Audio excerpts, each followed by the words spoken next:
When most people think of ancient Egypt, they picture pyramids rising from desert sands, colossal statues carved into stone, or the golden treasures discovered in royal tombs.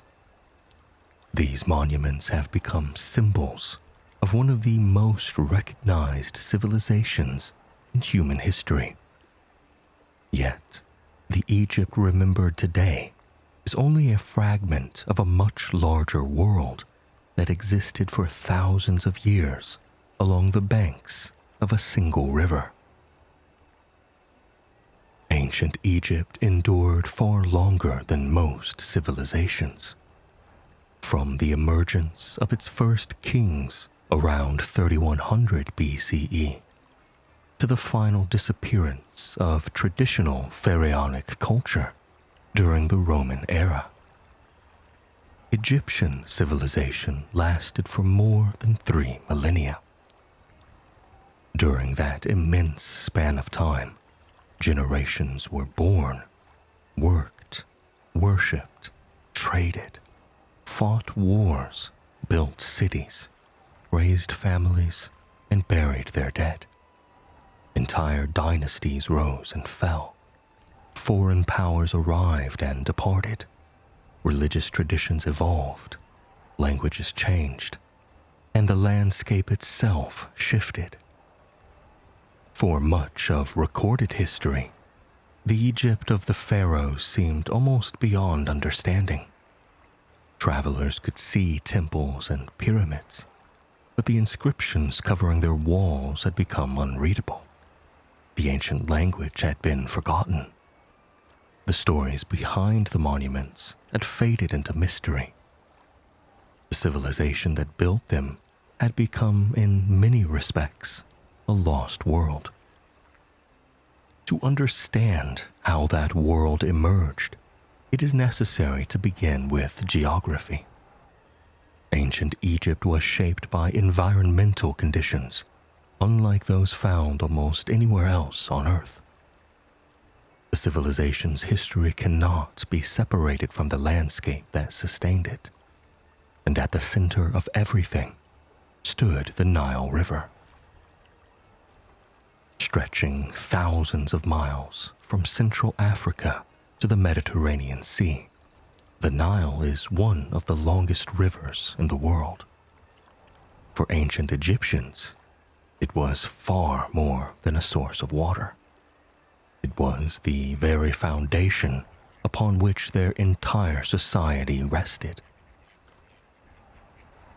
Egypt lies within a region that receives very little rainfall. Much of the country consists of desert. To the west stretches the vast Sahara. To the east lies the Eastern Desert, which extends toward the Red Sea. In many places, agriculture would have been impossible without a dependable source of fresh water. The Nile provided that source. Each year, seasonal rains in the highlands of East Africa caused the river to swell. The floodwaters moved northward through Egypt, spilling across the surrounding floodplain. As the waters gradually receded, they left behind rich deposits of dark silt. These sediments renewed the fertility of the soil and allowed crops to flourish year after year. Ancient Egyptians became careful observers of this natural cycle. Their calendar was organized around this annual flooding. Agricultural work followed predictable seasonal rhythms. Communities learned where to plant crops, when to harvest them, and how to manage irrigation systems that extended the usefulness of the floodwaters. The contrast between fertile land and surrounding desert was striking enough that the Egyptians developed distinct names for each. The fertile floodplain was known as the Black Land, a reference to the dark soils left behind by the river. Beyond that narrow ribbon of productivity lay the red land, the deserts that bordered the valley. Most people lived within a relatively small distance of the Nile. Villages, towns, temples, and cities clustered along its banks. The river served as Egypt's main highway. Boats could transport grain, stone, livestock, soldiers, merchants, and officials far more efficiently than overland travel. The prevailing winds of Egypt created an especially useful transportation system. Boats traveling north could drift with the river's current toward the Mediterranean. Boats heading south could raise sails and take advantage of winds blowing in the opposite direction. This natural arrangement encouraged communication and political unity throughout the Nile Valley. And geography also provided Egypt with a degree of protection. The deserts surrounding the Nile were difficult to cross in large numbers. To the south, a series of cataracts, rocky stretches of river that impeded navigation, formed natural barriers. To the north lay the Mediterranean Sea. Egypt was never completely isolated, and foreign invasions certainly occurred throughout its history, but its position offered advantages that many neighboring regions lacked. These conditions helped create an environment in which political stability could develop. The Nile Valley itself is surprisingly narrow in many areas. Rather than spreading across a broad plain, settlements often lined a confined strip of fertile land. This concentration of population encouraged interaction between communities and made centralized administration more practical than it might have been elsewhere. Archaeological evidence shows that human groups occupied the region for tens of thousands of years. The environment they encountered was not always the one visible today. During earlier prehistoric periods, large portions of North Africa were considerably wetter than they are now. What is now desert once contained grasslands, lakes, and rivers. Herds of animals roamed across landscapes that would seem almost unrecognizable to modern observers. Archaeologists have discovered evidence of fishing communities, hunting camps, and settlements in regions that are now extremely arid. And over time, climatic conditions changed. The gradual drying of North Africa transformed the environment. As rainfall decreased, many populations moved toward more reliable water sources. The Nile became increasingly important as communities concentrated along its banks. This process unfolded over thousands of years rather than generations. Families adapted to changing conditions. New farming practices emerged. Permanent settlements became more common. Trade networks expanded, and cultural traditions developed. And thus, the story of ancient Egypt began long before the construction of pyramids or the reigns of the pharaohs. The earliest agricultural communities depended heavily on their understanding of local environments. Farmers cultivated crops such as wheat and barley. Livestock, including cattle, sheep, and goats, became important sources of food and wealth. And fishing supplemented diets, while hunting remained part of daily life in many areas. These communities gradually developed greater and greater social complexity. Some settlements grew larger than others. Certain families acquired more resources and influence. Trade connected distant regions. Craftspeople specialized in pottery, stone tools, jewelry, and other goods. and religious practices became increasingly elaborate. Archaeologists studying prehistoric Egypt have uncovered cemeteries that reveal growing differences in wealth and status. Some individuals were buried with valuable objects, while others received simpler treatment.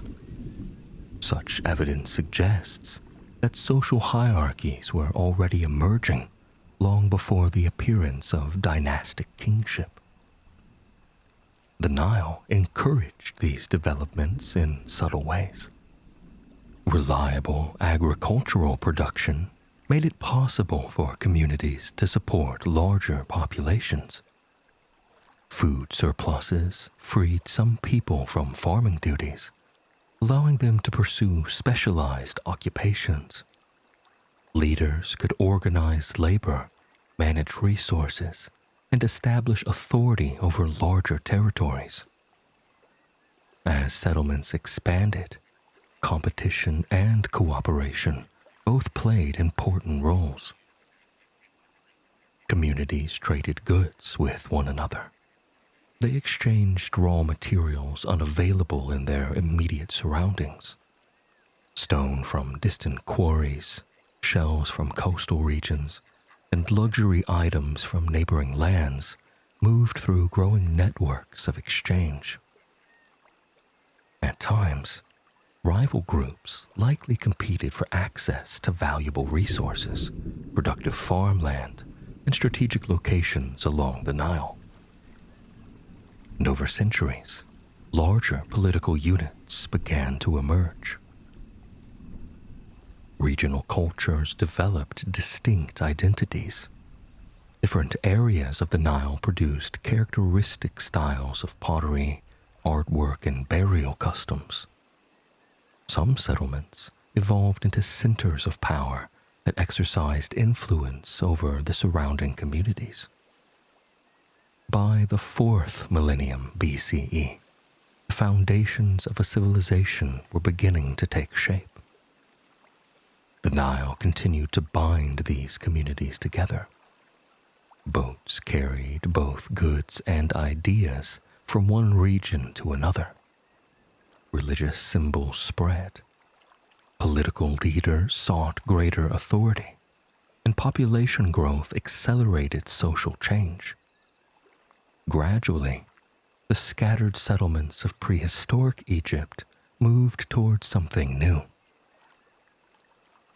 The transformation did not occur through a single event.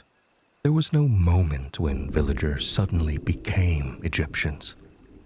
Instead, countless generations contributed to a slow process of development.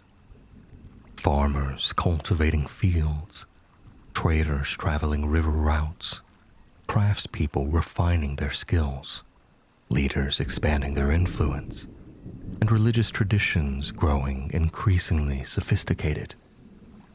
Out of these gradual changes emerged one of humanity's earliest states.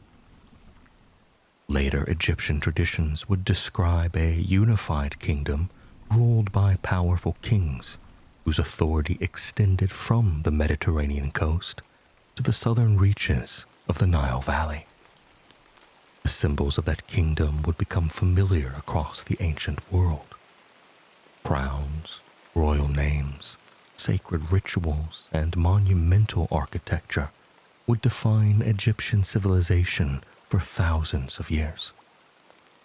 Yet, all of those developments rested upon foundations laid by much earlier communities whose names have been largely forgotten.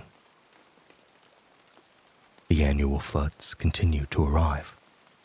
Fields continued to produce grain. Villages continued to grow. And along the banks of the Nile, the conditions were forming that would soon give rise to the first pharaohs, the first dynasties, and the beginning of recorded Egyptian history.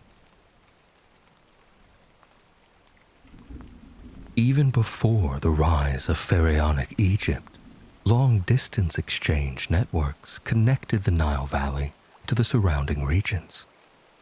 Valuable materials moved across considerable distances. Obsidian from East Africa, copper from the Sinai Peninsula, gold from Nubia, shells from coastal areas, and luxury goods from the Near East found their way into Egyptian communities.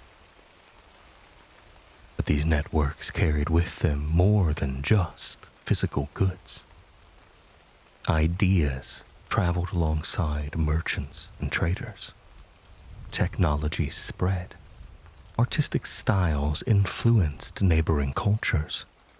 Religious concepts evolved through contact and exchange.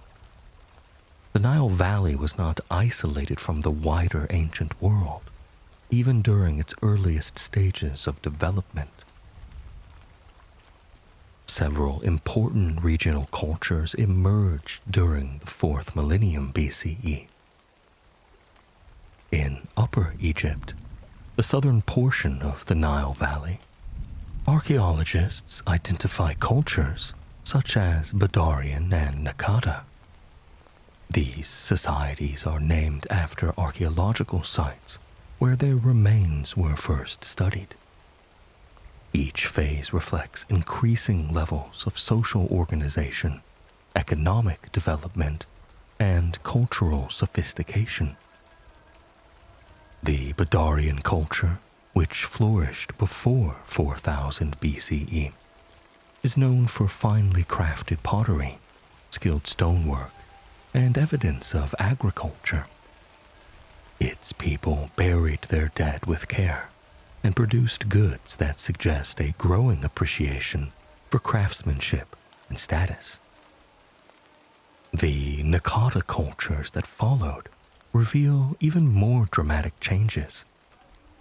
Archaeologists divide this period into several phases, often referred to as Nakada 1, 2, and 3.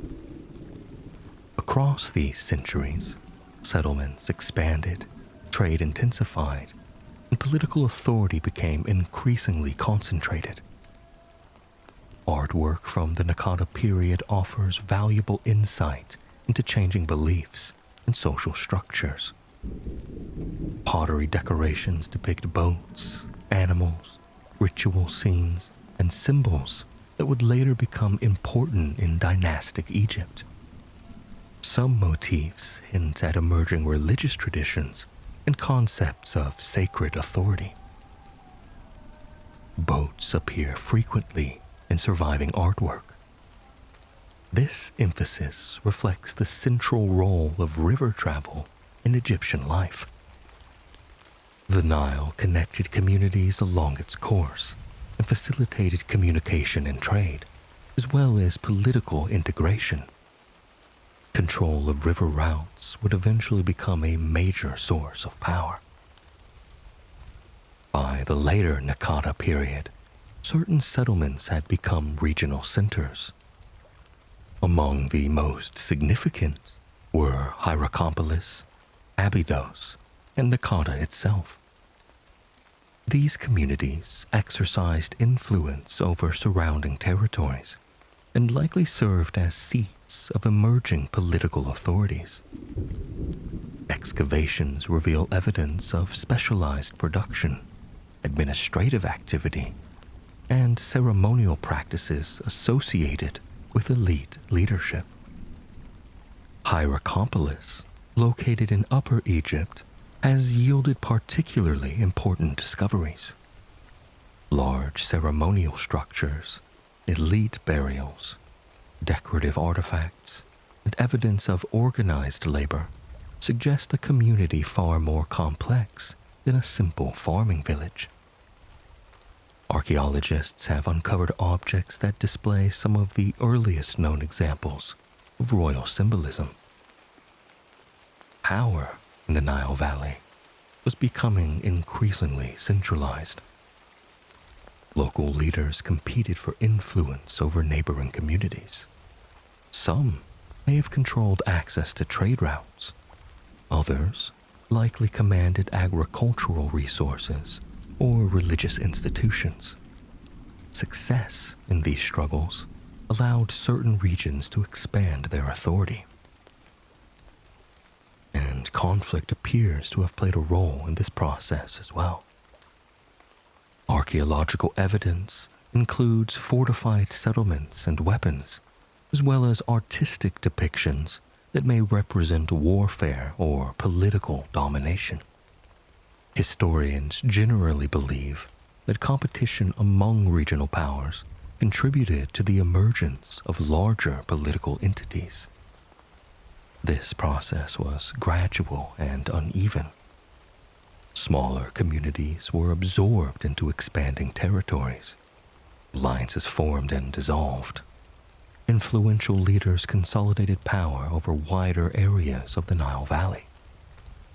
Administrative practices became more sophisticated as rulers sought to manage growing populations and resources. Religious ideas evolved alongside these political developments as well. Many beliefs that later became central to Egyptian civilization seem to have roots in this prehistoric era. Reverence for animals, concepts of sacred kingship, funerary customs, and symbols associated with divine authority all began taking shape before the appearance of the first pharaohs. And burial practice also became increasingly elaborate. The treatment of the dead held deep significance in Egyptian culture. Even during these early centuries, communities devoted considerable effort to funerary rituals. The preservation of bodies through natural desert conditions may have influenced later beliefs about the importance of maintaining physical remains after death. Elite tombs began growing larger and more richly furnished. The accumulation of grave goods reflected both status and beliefs about existence beyond death. Such practices would eventually evolve into the monumental funerary traditions for which Egypt became famous. Writing had not yet fully emerged at this time, but important foundations were being established. Symbols used on pottery, ceremonial objects, and administrative goods became increasingly standardized. Some scholars see these developments as early steps toward the creation of Egyptian writing, which would appear near the end of the prehistoric period. The final centuries before dynastic Egypt witnessed accelerating change. Regional kingdoms expanded, elite rulers accumulated even greater authority, trade networks reached farther than before, administrative systems became more organized, religious symbols associated with kingship spread across Upper Egypt. The political landscape was narrowing. Where numerous local communities had once operated independently, a smaller number of powerful centers now competed for dominance. Upper Egypt in particular saw the emergence of rulers whose ambitions extended far beyond their immediate territories. By around 3200 BCE, the stage was set for one of the most significant transformations in ancient history. The scattered settlements of earlier millennia had evolved into increasingly complex societies. Leaders commanded labor forces, managed resources, and oversaw ceremonial activities that reinforced their authority. Trade connected distant regions. Shared cultural traditions linked communities along the Nile. The world of prehistoric Egypt was approaching its end.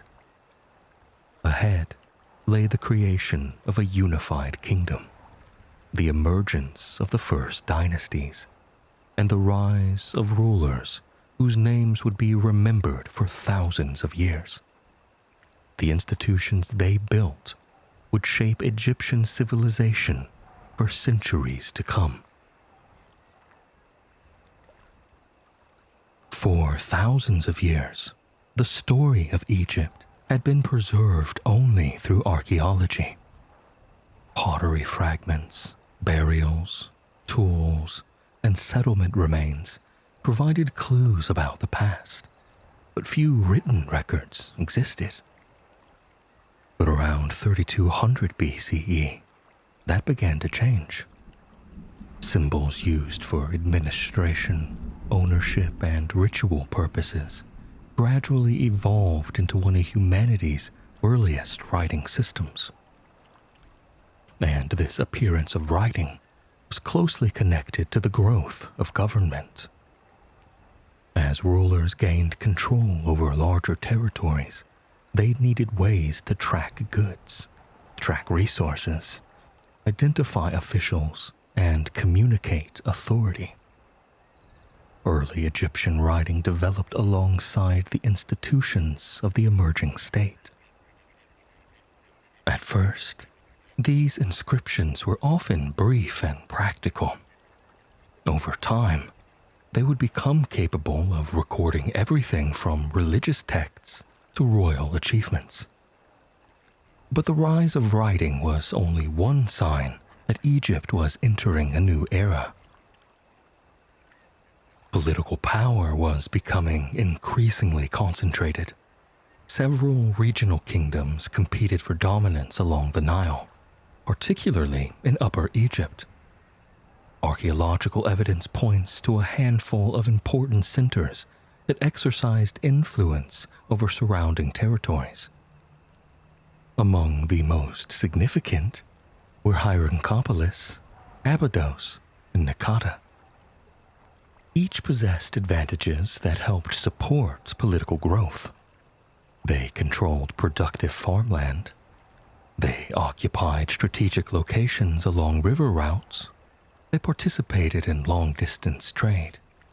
And their leaders commanded labor, organized ceremonies, and accumulated wealth through access to valuable resources. Competition among these centers appears to have intensified during the centuries leading up to unification. Archaeologists have discovered ceremonial objects decorated with scenes that may depict warfare, conquest, or political domination. Weapons became more common in elite burials. Fortifications appear at some settlements. While the details remain uncertain, most historians believe that rival rulers engaged in struggles for regional supremacy. The process was likely complex and unfolded across generations. Older accounts sometimes portrayed Egyptian unification as a single dramatic event in which one king conquered the entire Nile Valley. Modern scholarship tends to favor a more gradual interpretation. Political consolidation probably occurred through a combination of warfare, diplomacy, alliances, marriage, economic influence, and administrative expansion. By approximately 3100 BCE, one ruler or dynasty had succeeded in bringing much of Egypt under centralized control. Tradition identifies that ruler as Narmer. Narmer occupies a unique position in Egyptian history. He stands at the boundary between prehistory and recorded history, appearing in some of the earliest surviving inscriptions associated with kingship. Although details of his reign remain uncertain, most scholars regard him as one of the key figures involved in the formation of the Egyptian state.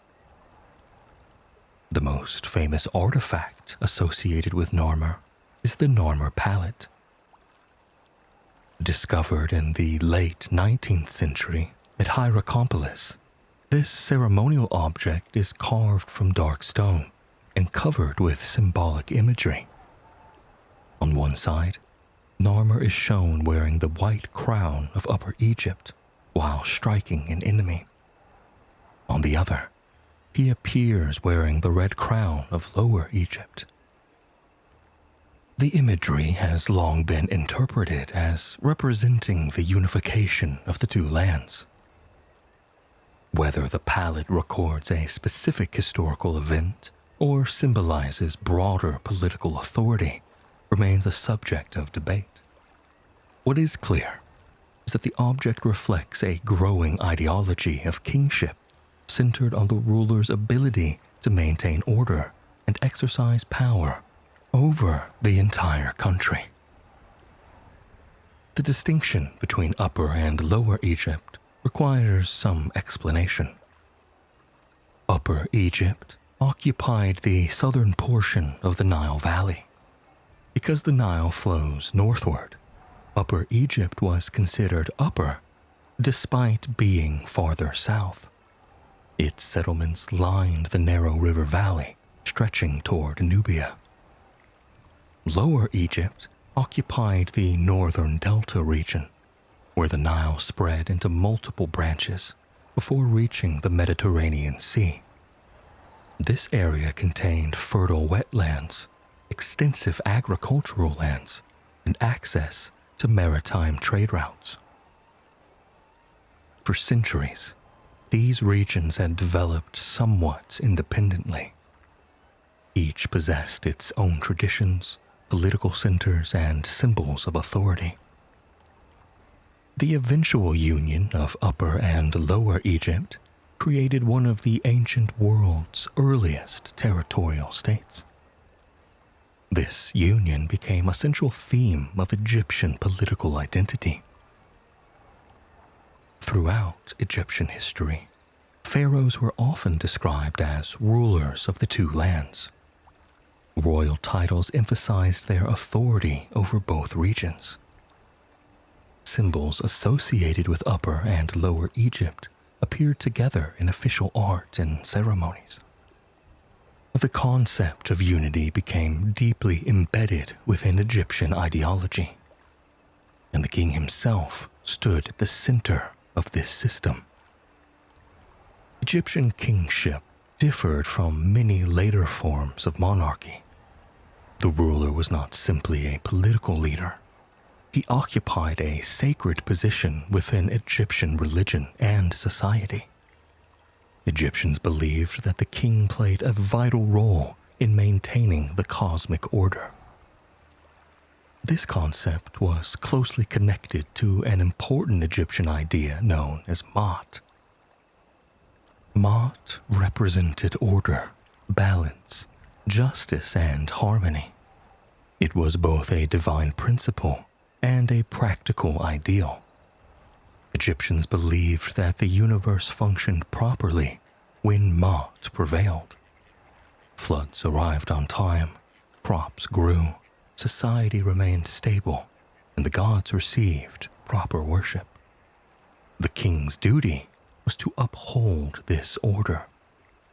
By maintaining Ma'at, the ruler ensured the prosperity of Egypt and preserved the relationship between humanity and the divine world.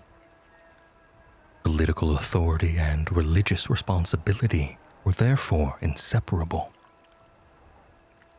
And as kingship became more established, new forms of royal symbolism emerged. The crown served as one of the most visible markers of authority. The white crown represented Upper Egypt.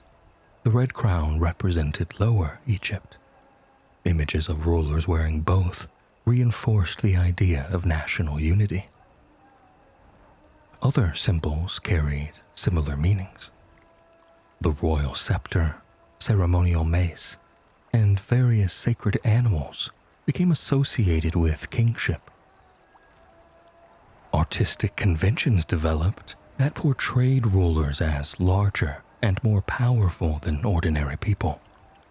These visual traditions would remain remarkably consistent for thousands of years. But the early kings also faced practical challenges. Creating a unified kingdom required more than just symbolic authority. Officials had to manage resources across hundreds of miles of river valley. Agricultural production needed to be monitored, Taxes had to be collected.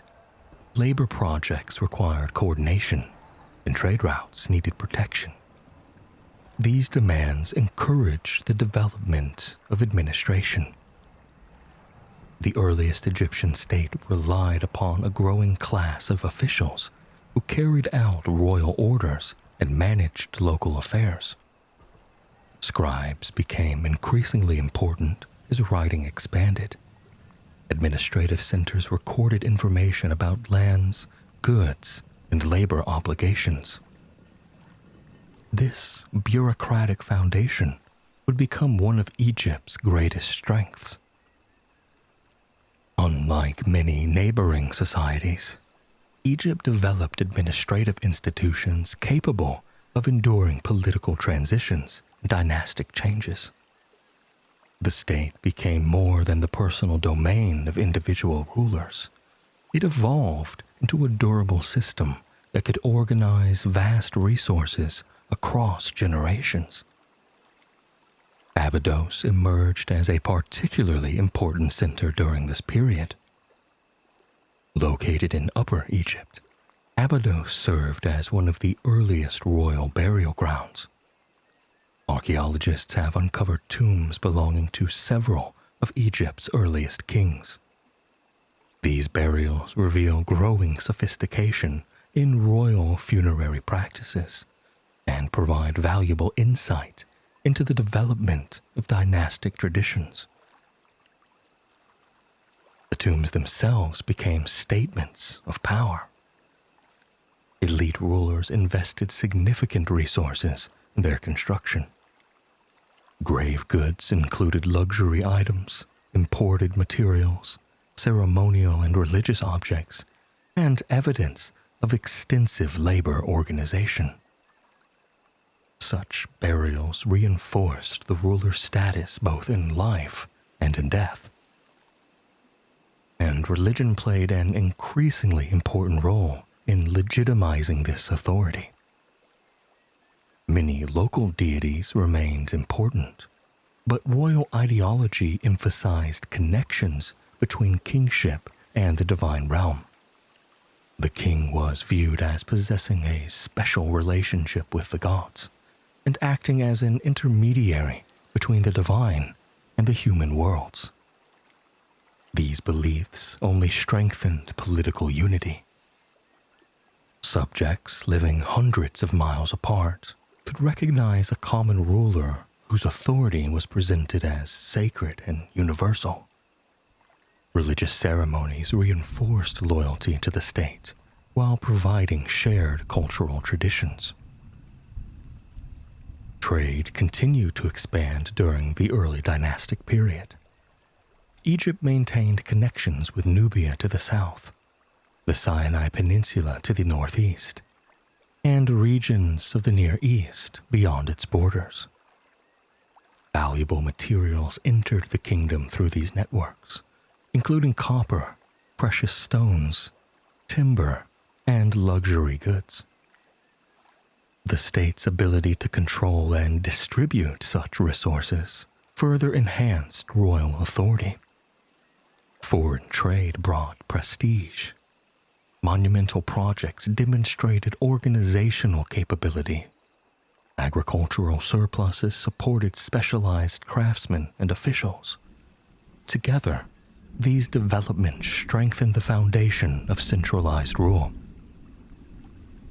Although Narmer is often remembered as the first king of unified Egypt, historians recognize that state formation was not the achievement of a single individual alone.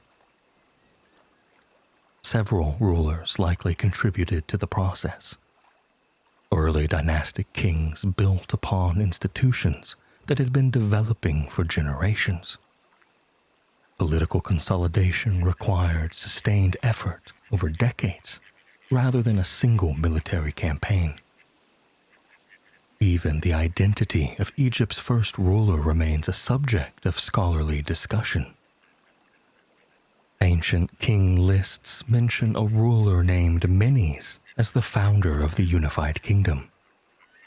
Many historians believe Menes and Narmer may have been the same person, Others suggest that Menes could refer to a successor, perhaps Hor-Aha. The available evidence does not allow for complete certainty. Despite these debates, the broader picture remains clear. Around the beginning of the 3rd millennium BCE, Egypt emerged as one of the world's earliest unified states. A centralized monarchy governed the Nile Valley. Writing had begun to develop. Administrative institutions were expanding. Religious traditions supported royal authority.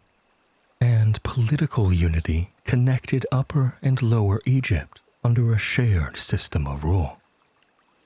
The foundations of pharaonic civilization had been established.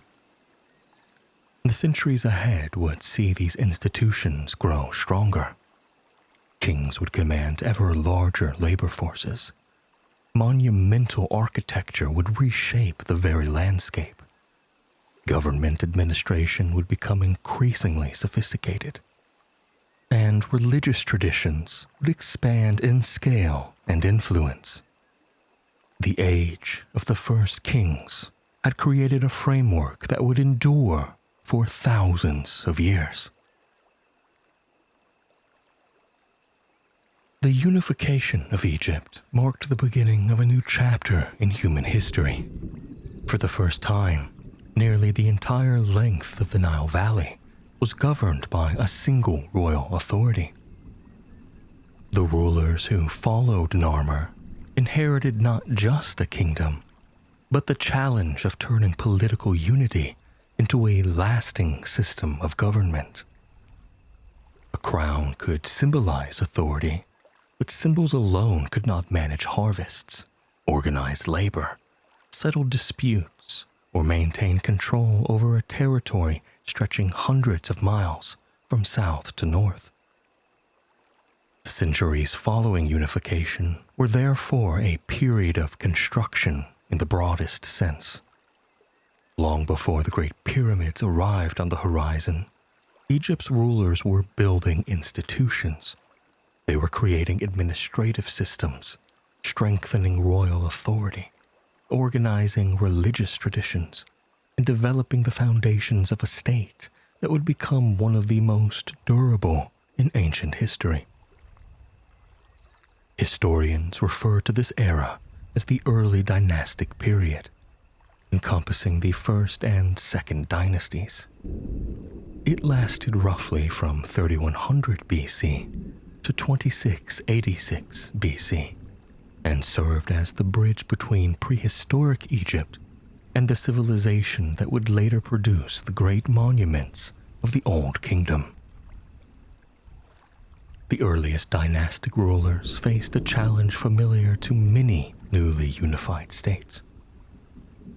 Egypt was politically united, but its population remained spread across numerous communities with local identities, traditions, and loyalties. The king's authority had to be made visible throughout the land. Subjects needed to recognize the monarchy as a permanent institution rather than the temporary achievement of a successful conqueror. One of the ways this was accomplished was through the creation of a royal capital. Ancient tradition associates the early kings with the city of Memphis, located near the point where Upper and Lower Egypt met. Its position was ideal. From there, rulers could oversee both the Nile Valley to the south and the Delta to the north. Trade routes converged nearby, and communication with distant regions was relatively efficient. Although archaeological evidence for the earliest phases of Memphis remains limited, there is little doubt that the city became one of the most important political centers in Egyptian history. For centuries, it would serve as a focal point of royal administration. As government expanded, officials became increasingly important. The pharaoh could not personally oversee every village, temple, field, and warehouse in Egypt. A growing bureaucracy emerged to carry out the practical work of governing. Administrators collected taxes, recorded harvests, supervised labor projects, managed royal estates, and maintained communication between the center and local communities. And at the heart of this bureaucracy stood the scribes. Writing was still relatively new, but its importance was rapidly growing. Egyptian script, which would later develop into an elaborate system known as hieroglyphics, allowed information to be preserved and transmitted with far greater precision than oral communication alone. The earliest written records were often administrative. Lists of goods, tax assessments, deliveries of grain, livestock inventories, and labor obligations filled official records. Such documents may seem mundane compared to monumental inscriptions, and yet they formed the backbone of government. As a kingdom could not function without accurate information. Officials needed to know how much grain had been harvested, how many workers could be mobilized, what resources were available, and where supplies needed to be distributed. Writing transformed administration by making such records possible. And the Nile itself played a crucial role in this system. Each year, officials monitored the floodwaters carefully. The height of the inundation had enormous consequences. Floods that were too low could reduce agricultural production. Floods that were too high could damage settlements and infrastructure. By observing and recording these patterns, the government gained valuable information about future harvests and tax revenues. Agriculture remained the foundation of Egyptian society. Most people spent their lives working the land. Fields of wheat and barley stretched across the floodplain after the waters receded. Farmers cultivated flax for linen production. Vegetables and fruits supplemented diets. Livestock provided milk, meat, hides, and labor. But agricultural success depended upon cooperation. Canals had to be maintained. Irrigation systems required oversight. Harvests demanded large amounts of labor within limited periods of time. The local communities worked together to manage these responsibilities, while the state increasingly coordinated activities on a broader scale. Taxation reflected the agricultural nature of the economy.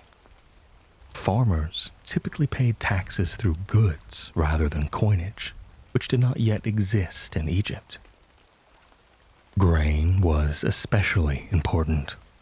Collected harvests supported royal households, government officials, temple institutions, labor projects, and even military activities.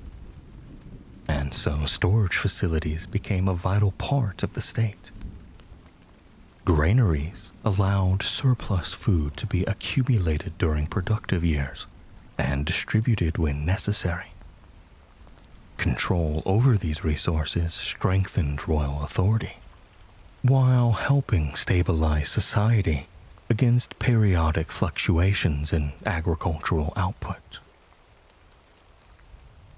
Religion as well became increasingly intertwined with government during this period. The king's position was already sacred, but royal ideology continued to evolve. Pharaohs were no longer viewed merely as powerful rulers. They were further understood as divine figures whose authority originated from the gods themselves. The exact nature of Egyptian kingship would continue to develop over time, but certain principles were already becoming clear. The pharaoh served as the guardian of the Ma'at, the sacred order that sustained both society and the cosmos. Through rituals, temple offerings and proper governance, the ruler maintained harmony between humanity and the divine realm. This belief had practical consequences. Political stability was not simply desirable, it was seen as a sacred responsibility. Good government became associated with cosmic balance. Rebellion, disorder, and chaos threatened not only society, but the proper functioning of the world itself. Thus, temples gradually expanded in importance. Although the enormous temple complexes of later periods had not yet appeared, religious institutions were already accumulating land, resources, and influence. Priests conducted rituals that honored local and national deities. Temples served as centers of worship, economic activity, and administration. Many of Egypt's most important gods were already established. Horus, often associated with kingship and divine authority, occupied a central place in royal ideology. The falcon god's connection to the monarchy became deeply embedded within Egyptian political culture. Other deities, including Ra, Hathor, Ptah, and Osiris, would gain prominence over time as religious traditions evolved and regional cults expanded. Funerary beliefs also became increasingly elaborate. Egyptians had long attached great importance to burial practices, but royal tombs grew more sophisticated during the early dynastic period. Kings and elites invested substantial resources in preparing for the afterlife. The tomb was not viewed as merely a place for the dead to rest. Rather, it served as a permanent residence for the deceased spirit. Food offerings, grave goods, furniture, tools, and ceremonial objects accompanied the dead into the next world. Great care was taken to ensure that the individual could continue to exist after death. Royal tombs at Abydos reveal the growing scale of these efforts. Some contained multiple chambers, imported luxury goods, and evidence of complex funerary rituals. The resources devoted to these burials reflected the increasing wealth and organizational capabilities of the state. And the economy continued to expand as well. Trade connected Egypt to neighboring regions and brought valuable materials into the kingdom. Copper arrived from the Sinai Peninsula, gold came from Nubia, timber was imported from the Levant, where forests provided resources scarce within Egypt itself. These materials supported construction projects, craft production, and elite consumption. Craft specialization became increasingly common. Potters, stoneworkers, metal workers, jewelers, carpenters, and many other skilled artisans produced goods that ranged from practical tools to ceremonial masterpieces. Workshops associated with royal and temple institutions employed craftsmen whose work reflected growing technical expertise. Egyptian stoneworking in particular advanced significantly during this period. Builders learned to quarry and transport large blocks of stone. Techniques developed during the early dynastic period would later make possible some of the most ambitious construction projects in ancient history. The military also evolved alongside the state. Egypt did not yet maintain the vast imperial armies of later centuries, but rulers understood the importance of security. Soldiers protected trade routes, defended borders, and supported royal authority when necessary. Military expeditions occasionally entered neighboring regions. Some sought access to valuable resources. Others aimed to secure trade networks or demonstrate royal power. These operations helped establish patterns of interaction that would shape Egyptian foreign policy for centuries. As the state grew stronger, local leaders became increasingly integrated into the royal system. Before unification, regional rulers had exercised considerable independence. Under the dynastic monarchy, many local elites continued to hold important positions, but their authority depended on connections to the crown. This relationship was crucial. The pharaoh relied on local officials to administer distant regions. Local elites benefited from royal patronage, titles, and access to resources. The resulting partnership helped maintain stability across the kingdom. By the end of the Second Dynasty, Egypt possessed many of the institutions that would define its civilization for centuries. A centralized monarchy governed the Nile Valley. A growing bureaucracy managed resources and taxation. Writing supported administration and communication. Religious traditions reinforced royal authority. Agricultural production sustained the economy. Trade connected Egypt to the wider world, and skilled craftsmen expanded the kingdom's capabilities. These developments unfolded gradually, often unnoticed by the individuals living through them. Farmers continued planting crops. Scribes continued recording deliveries. Priests performed rituals. Officials managed storehouses and estates. Yet beneath these ordinary activities, the foundations of a remarkable civilization were taking shape. The rulers of the early dynastic period had created a state capable of organizing resources on an unprecedented scale. Their institutions would soon be tested by projects far larger than anything Egypt had yet attempted. The age of modest royal tombs was drawing to a close. Ahead lay an era in which kings would reshape the landscape itself, commanding thousands of workers to build monuments whose silhouettes would endure for millennia. The world was about to enter the age of the pyramids. By the beginning of the Third Dynasty, around 2686 BCE, Egypt had entered a period of stability and confidence unlike anything it had previously experienced. The institutions created during the early dynastic period had matured. The monarchy stood firmly at the center of political life. Agricultural production supported a growing population. Trade networks supplied valuable resources from distant lands. Administrators, priests, craftsmen, and laborers all contributed to a state that was becoming capable of directing large-scale projects.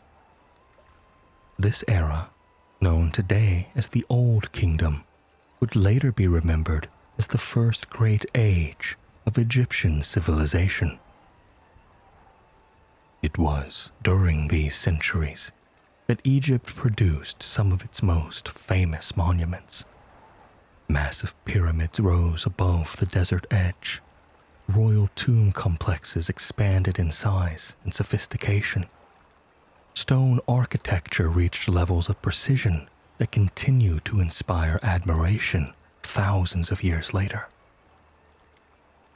To later generations, the Old Kingdom became known as the Age of Pyramids. And the story begins with a king named Djoser. Djoser ruled during the Third Dynasty, around 2667 to 2648 BCE. While historians know relatively little about many of the earliest Egyptian rulers, Djoser occupies a special place in history because of a remarkable innovation that transformed royal architecture. Before his reign, Egyptian kings were generally buried in structures known as mastabas. A mastaba was a rectangular tomb built with sloping sides and a flat roof. These tombs protected burial chambers located beneath the surface. For generations, mastabas had served as the standard form of elite burial architecture. Djoser's reign changed that tradition. His chief architect, a highly accomplished official named Imhotep, designed a funerary complex unlike anything previously attempted. At Saqqara, just south of Memphis, builders constructed a massive stone monument consisting of several mastaba-like layers stacked upon one another. The result was the Step Pyramid, the first large-scale stone pyramid in history. And its significance extended far beyond its appearance. The Step Pyramid demonstrated that Egypt possessed the organizational capacity to quarry stone on an unprecedented scale, transport enormous quantities of material, coordinate skilled labor, and execute ambitious architectural plans. The monument rose roughly 200 feet above the surrounding landscape. To the people of its time, it must have seemed extraordinary. The pyramid stood at the center of a vast funerary complex, enclosed by a massive wall. Courtyards, ceremonial structures, shrines, and administrative buildings surrounded the royal tomb. The entire complex functioned as a carefully designed sacred landscape intended to support the king's existence in the afterlife. Imhotep's achievement was so impressive that his reputation endured for centuries. Later generations remembered him not only as an architect, but also as a scholar, physician, and wise man. Over time, he became one of the few non-royal individuals to receive divine honors in Egyptian religious tradition. The Step Pyramid marked the beginning of an architectural revolution. Subsequent kings sought even greater monuments. The ruler who would bring pyramid construction to new heights was Sneferu, founder of the 4th dynasty. Sneferu ruled during the 26th century BCE and became one of the most important builders in Egyptian history.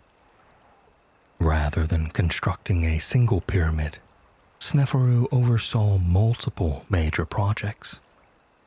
One of these was the so-called Bent Pyramid at Dashur. Builders initially designed the structure with steep sides, but concerns about stability appear to have led to a change in angle during construction. The resulting shape gives the pyramid its distinctive appearance. Nearby stands another of Sneferu's monuments, known today as the Red Pyramid. Unlike earlier step pyramids, this structure possesses the smooth-sided form that most people associate with Egyptian pyramids. Historians generally regard it as the first successful true pyramid. Together, Sneferu's projects provided valuable experience in engineering, logistics, and construction techniques. The lessons learned during his reign would soon be applied on an even greater scale. That opportunity arrived with the reign of Khufu. Khufu, known to the Greeks as Cheops, ruled during the 4th dynasty and commissioned what remains the largest pyramid ever built. The Great Pyramid of Giza dominates discussion of ancient architecture even today.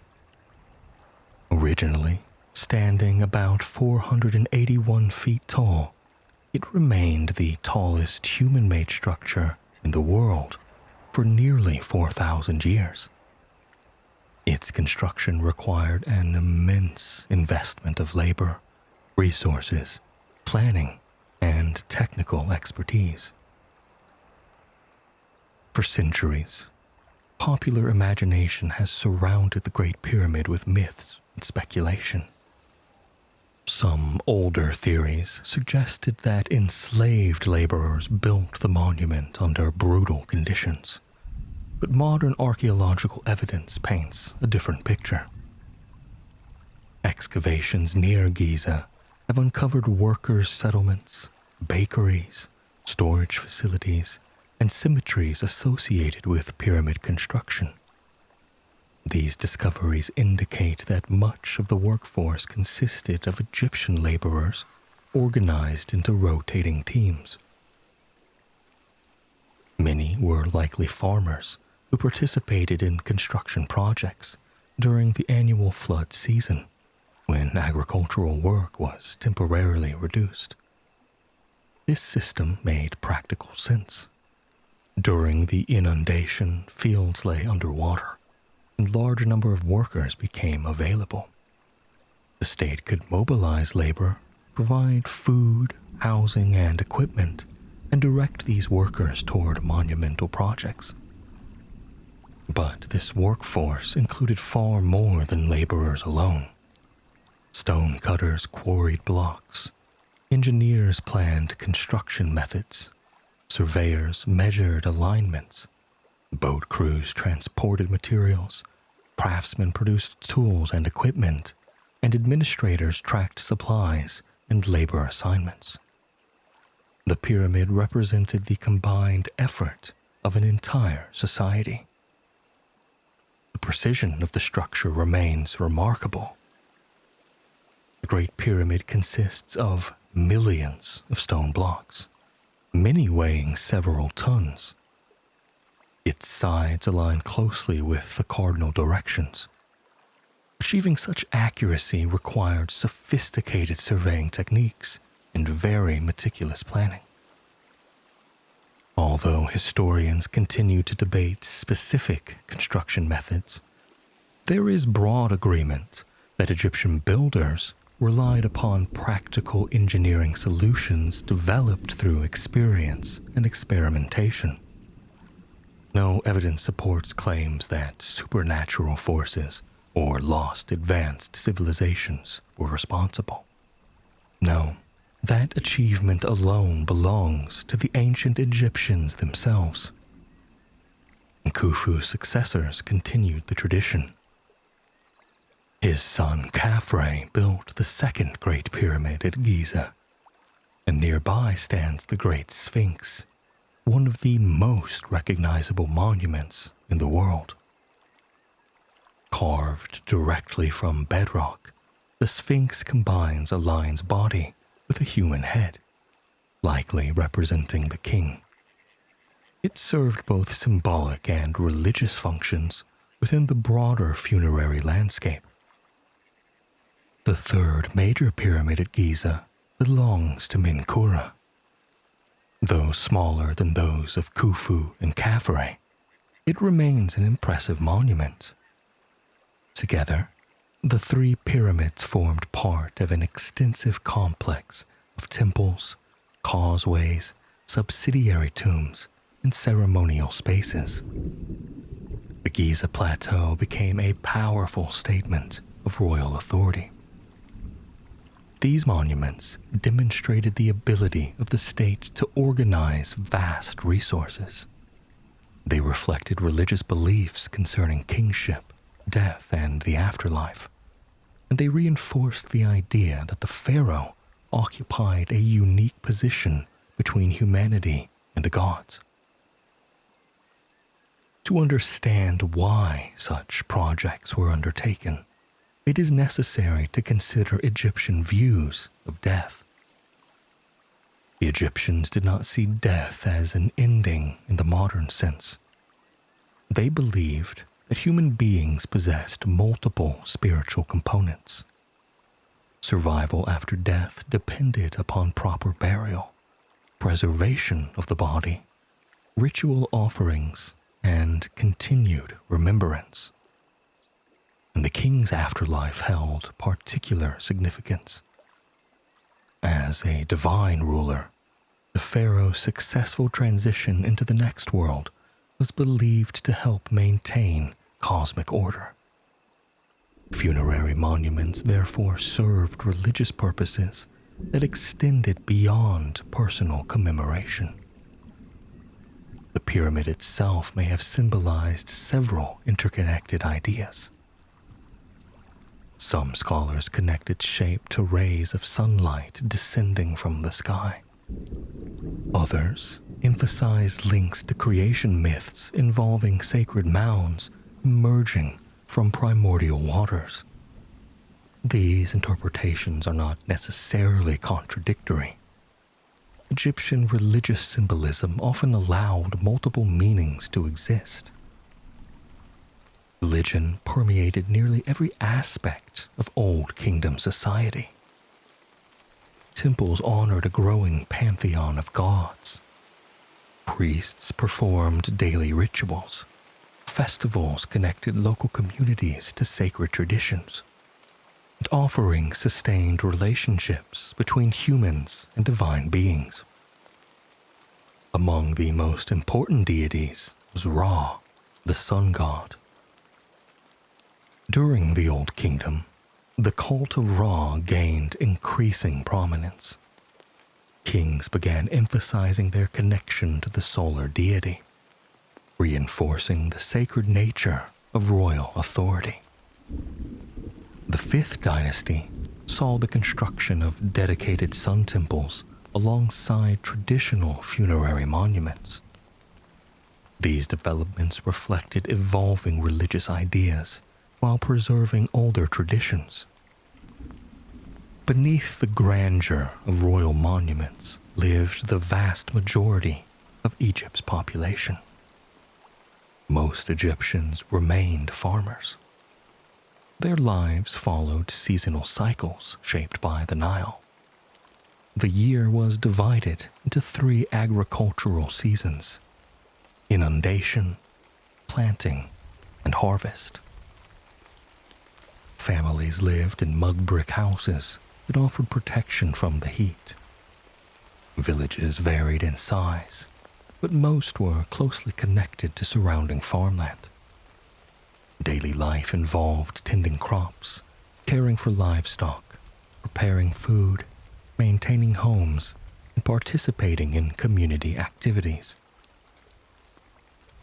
Bread and beer formed the dietary staples. Grain harvested from the fields was transformed into products consumed throughout society.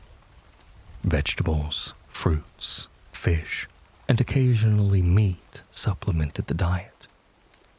Wealthier households enjoyed greater variety, but agricultural products remained central to everyday life. Craftsmanship flourished during the Old Kingdom. Artisans produced furniture, jewelry, pottery, textiles, stone vessels, and decorative objects of remarkable quality. Workshops associated with temples and royal institutions employed skilled specialists whose work reflected growing technical mastery. And trade continued expanding beyond Egypt's borders. Expeditions traveled to Nubia in search of gold and exotic goods. Mining operations extracted copper and turquoise from the Sinai Peninsula. Trade routes connected Egypt with the Levant, bringing timber and luxury materials unavailable within the Nile Valley. The state benefited enormously from these activities. Access to resources supported construction projects, religious institutions, and elite consumption. Trade also introduced new ideas and strengthened diplomatic relationships. For much of the Old Kingdom, Egypt enjoyed considerable stability. Strong rulers governed from Memphis. Bureaucratic institutions functioned effectively. Agricultural production remained reliable.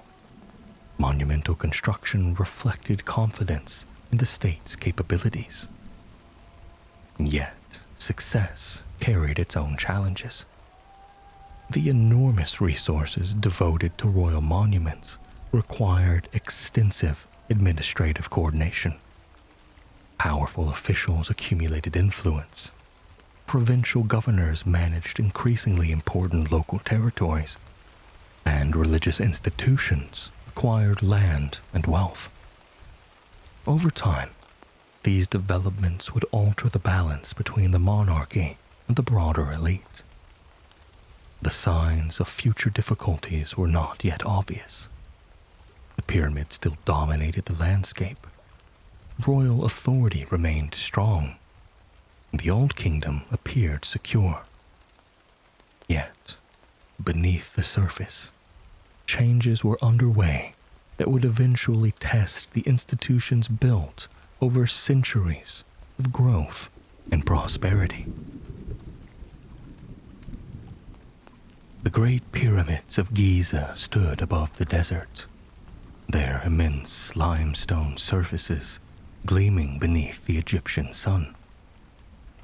Royal officials continued to collect taxes. Priests maintained temple rituals. Farmers cultivated fields nourished by the Nile's annual floods. To many living during the later years of the Old Kingdom, the institutions that had sustained Egypt for centuries may have seemed permanent. Yet, history rarely moves in a straight line. Civilizations often appear strongest just before periods of profound change.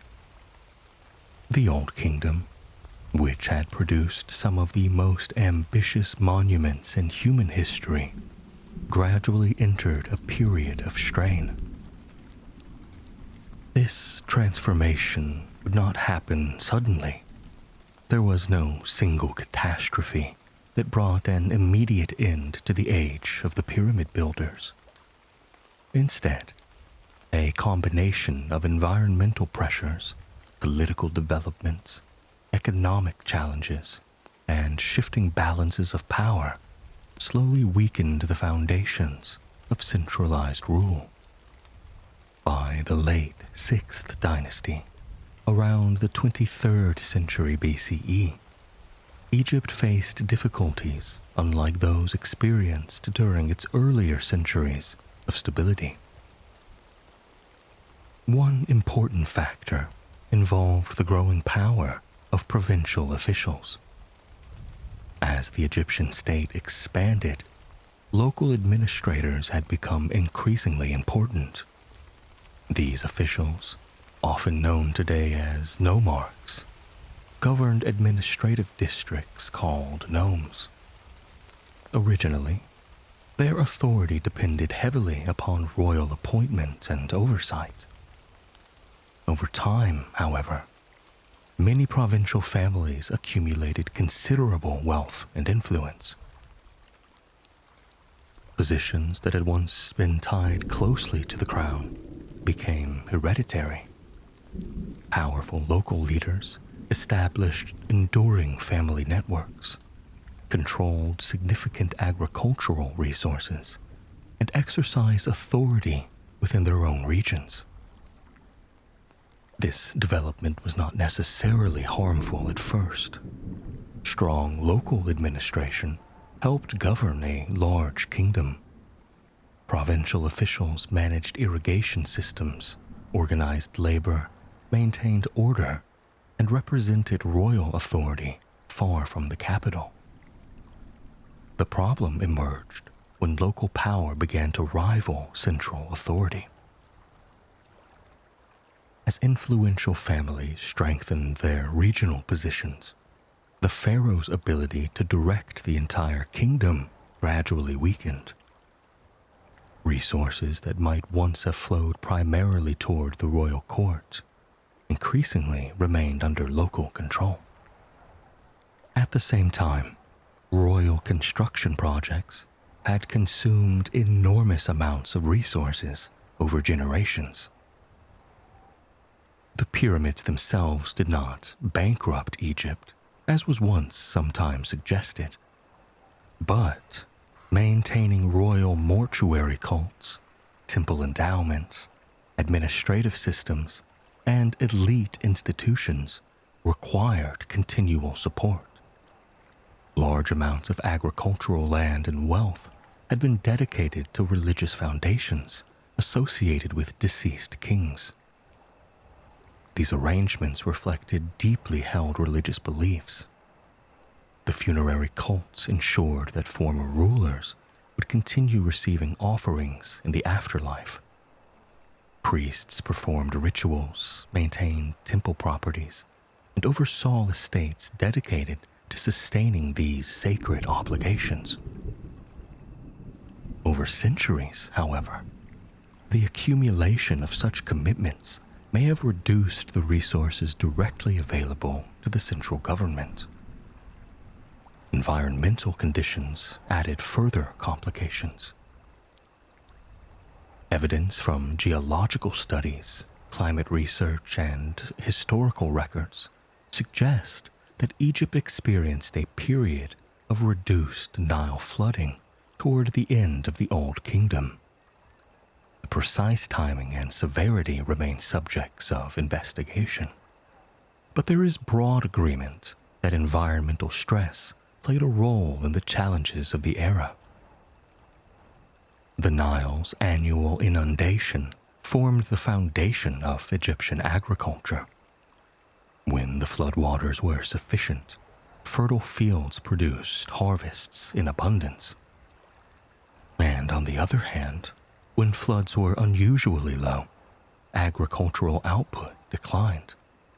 Food shortages developed, tax revenues fell, and communities faced increasing hardship.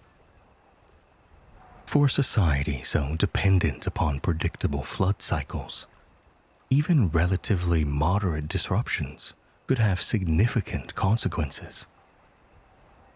Several climate studies suggest that broader environmental changes affected parts of Africa and the Near East around this time.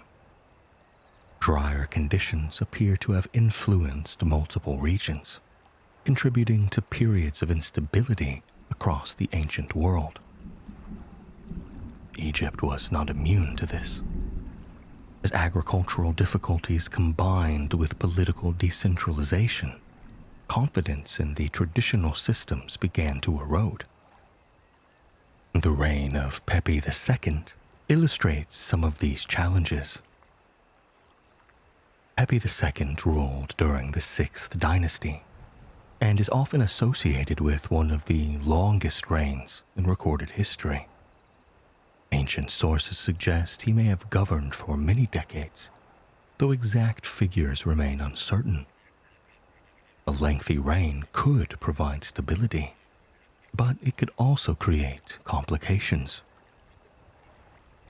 Generations of officials built careers under a single ruler.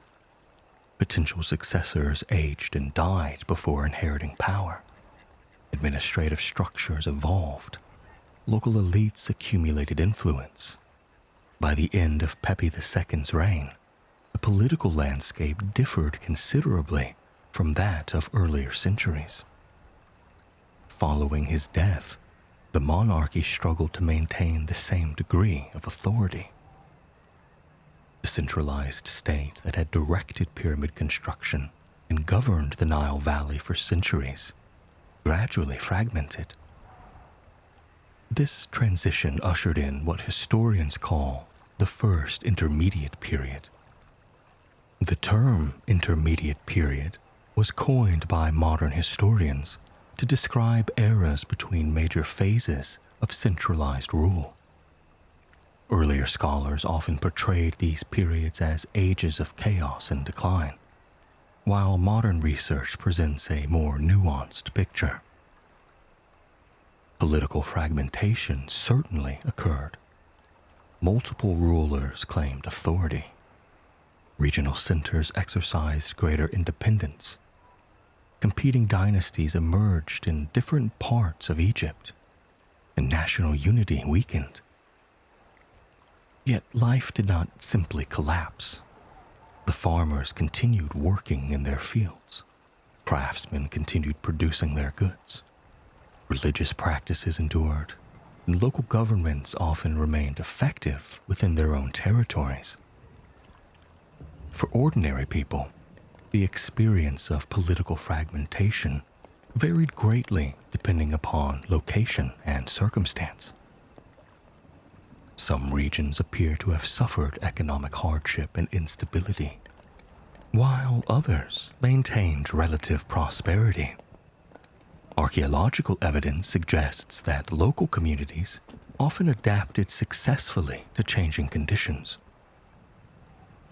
One important consequence of the first intermediate period was the increased prominence of regional culture. Without the overwhelming dominance of a strong central monarchy, local traditions flourished. Provincial elites commissioned monuments, sponsored artistic projects, and developed distinctive expressions of authority. The distribution of power became more decentralized. This shift is visible in funerary practices as well. During the Old Kingdom, the most elaborate tombs belonged overwhelmingly to kings and members of the royal court. During the first intermediate period, provincial elites built impressive tombs of their own. These monuments reveal growing confidence among regional leaders. Local rulers presented themselves as protectors of their communities. Inscriptions often emphasized generosity, justice, and effective leadership. Some officials were described as distributing food during times of famine or assisting local populations during difficult periods. Whether every such claim reflects historical reality is impossible to know. Ancient inscriptions frequently served political purposes, but even so, they provide valuable insight into how authority was understood during this era. The fragmentation of Egypt eventually produced rival political centers. In the north, rulers based around Heracleopolis controlled portions of Lower Egypt. In the south, a competing dynasty emerged from Thebes, a city that would later become one of the most important centers in Egyptian history. Thebes occupied a strategic position in Upper Egypt. Its rulers gradually expanded their influence, consolidating power over neighboring territories and strengthening their military capabilities. For generations, these two rival kingdoms coexisted in a state of competition. Diplomacy, shifting alliances, and occasional warfare shaped their relationship. Neither side immediately achieved complete dominance. Instead, Egypt remained politically divided for an extended period. The eventual reunification of the kingdom came through the efforts of Theban rulers. The key figure in this process was Mentuhotep II. Ruling during the 11th dynasty, Mentuhotep II inherited a kingdom that already possessed considerable strength. Through military campaigns, political consolidation, and effective leadership, he gradually extended Theban authority northward. Around 2055 BCE, Egypt was reunified under his rule. This achievement marked the end of the first intermediate period and the beginning of a new era known as the Middle Kingdom. The significance of reunification extended beyond just a military victory. Mentuhotep II restored the concepts of a unified Egyptian state. He re-established central authority while incorporating lessons learned during the preceding centuries of fragmentation. His reign demonstrated that the institutions of Egyptian civilization remained resilient. The monarchy had weakened but not disappeared. Religious traditions endured. Administrative knowledge survived. Agricultural systems continued functioning, and the foundations necessary for renewal remained intact. Mentuhotep celebrated his success through architecture as well. His mortuary complex at Deir el-Bahri represented an innovative departure from earlier royal tomb designs. Built against dramatic cliffs on the west bank of the Nile near Thebes, it symbolized both continuity and change. The monument honored traditional concepts of kingship while reflecting the new realities of a reunified kingdom. The end of the first intermediate period also influenced Egyptian culture in lasting ways. Literature from later centuries often reflected upon themes of order, disorder, justice, and proper leadership. Writers remembered the age of division as a cautionary example of what could happen when central authority weakened. Some texts described social upheaval and uncertainty.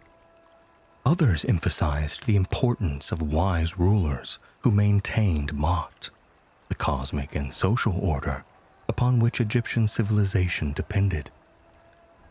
Historians approach these sources carefully. Many were written long after the events they describe, and often served ideological purposes.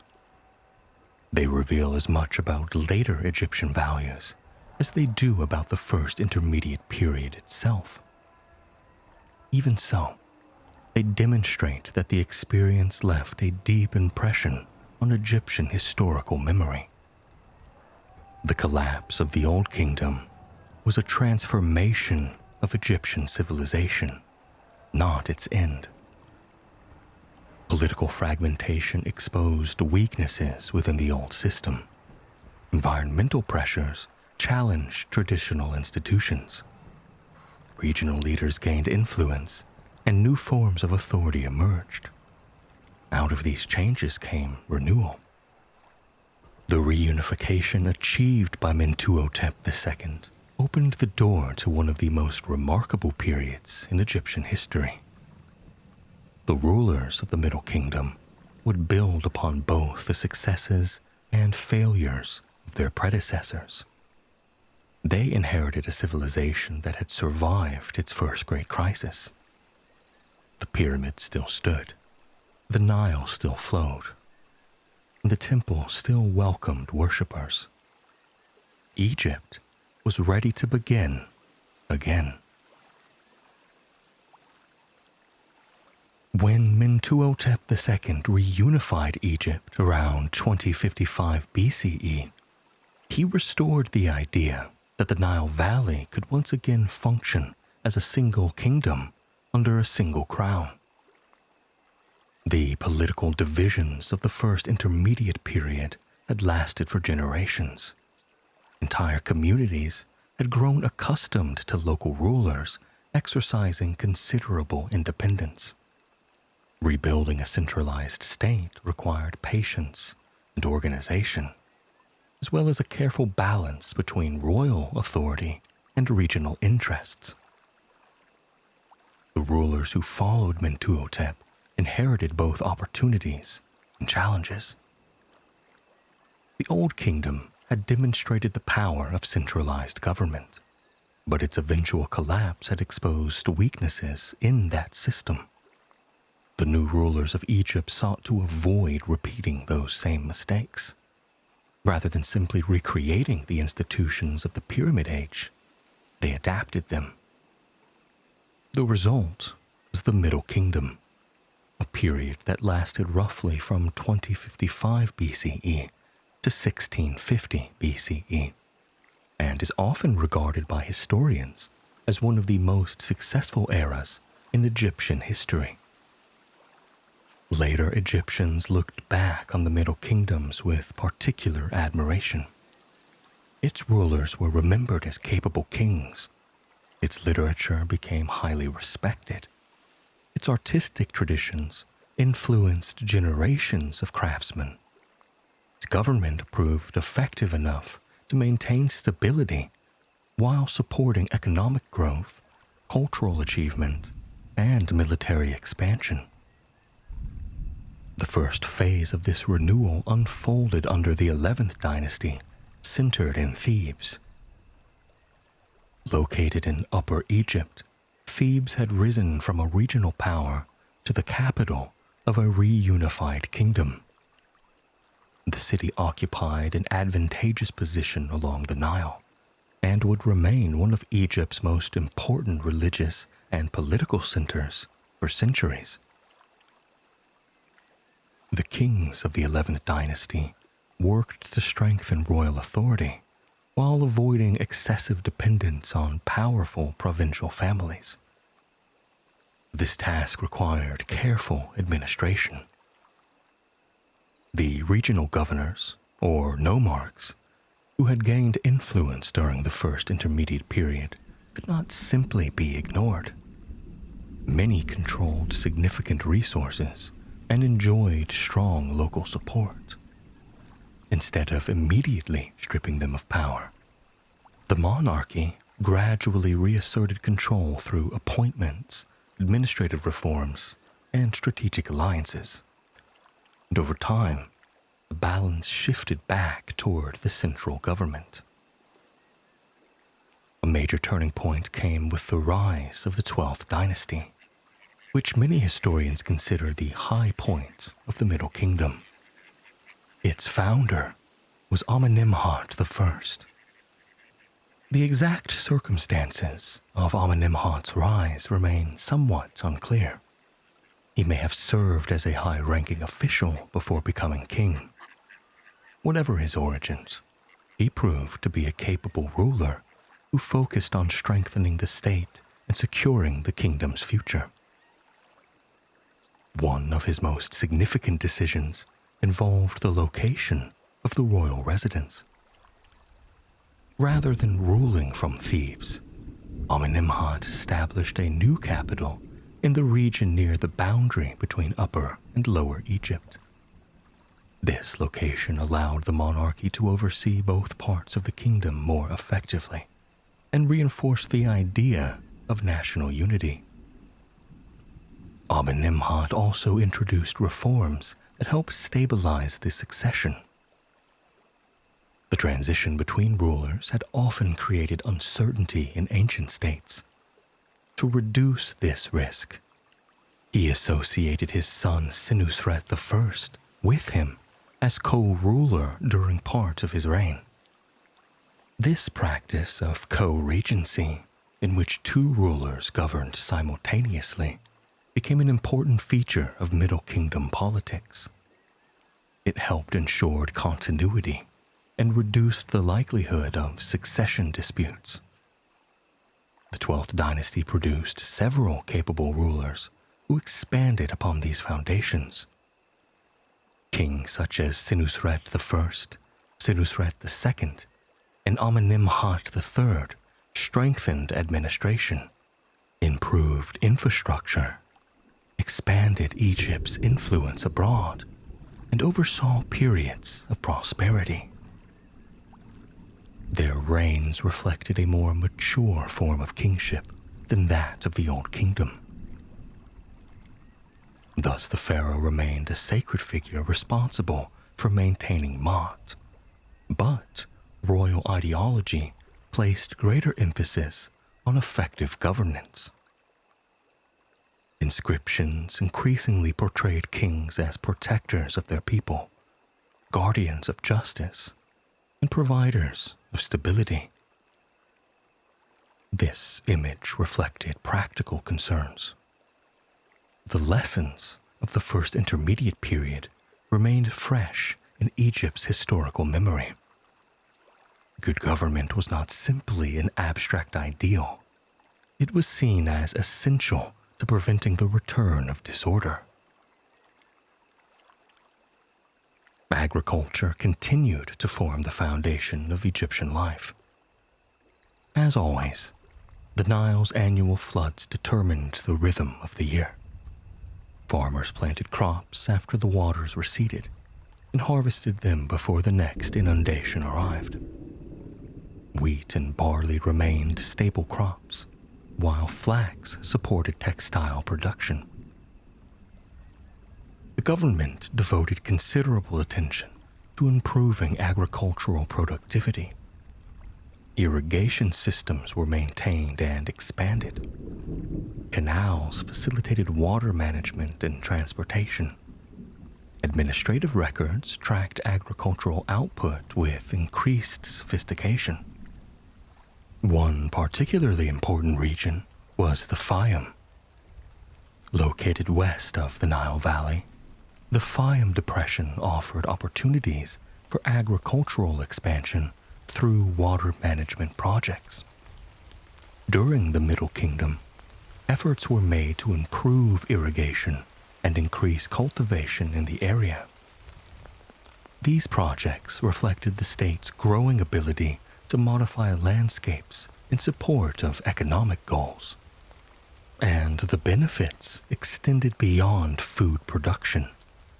Greater agricultural output supported population growth, increased tax revenues, and allowed more resources to be directed toward construction, trade, and military activities. To the south, relations with Nubia became increasingly important. Nubia occupied the region along the Nile south of Egypt and possessed valuable resources, particularly gold. Egyptian interest in Nubia was not new, but Middle Kingdom rulers pursued a more systematic approach to controlling trade routes and securing access to these resources. A series of fortresses was constructed along the southern frontier. These installations served military, administrative, and economic purposes.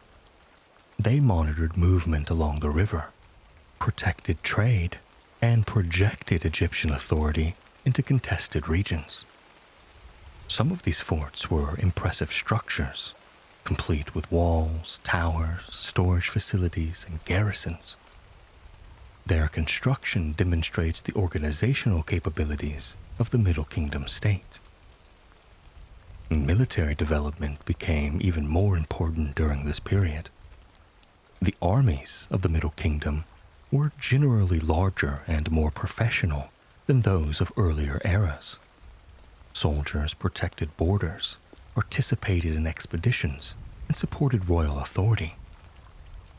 Although Egypt was not yet the imperial power it would become during the New Kingdom, its rulers showed growing interest in securing influence beyond the traditional boundaries of the Nile Valley. Thus, the military and administrative systems often worked closely together.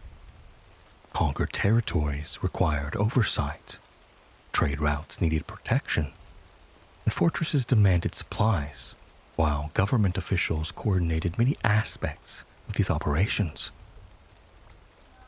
The cultural achievements of the Middle Kingdom were equally significant. Egyptian literature reached new levels of sophistication. Many of the texts that survive from this era reflect concerns with morality, leadership, social responsibility, and the human experience. Stories, instructions, hymns, and wisdom literature circulated among the educated elites. One famous work, often known as the Story of Sinuhe, tells of an Egyptian official who flees the kingdom following political turmoil and eventually returns home. The tale offers insight into Egyptian views of identity, kingship, loyalty, and belonging. Another group of texts, known as instruction literature, presented advice on proper behavior and effective leadership. These works reveal the values that educated Egyptians sought to promote. Literacy remained limited to a relatively small portion of the population. Most Egyptians could not read or write. Scribes occupied a respected position within society because their skills were essential for administration and communication. Training as a scribe offered opportunities for social advancement. Young students copied texts, practiced handwriting, and learned the proper administrative procedures.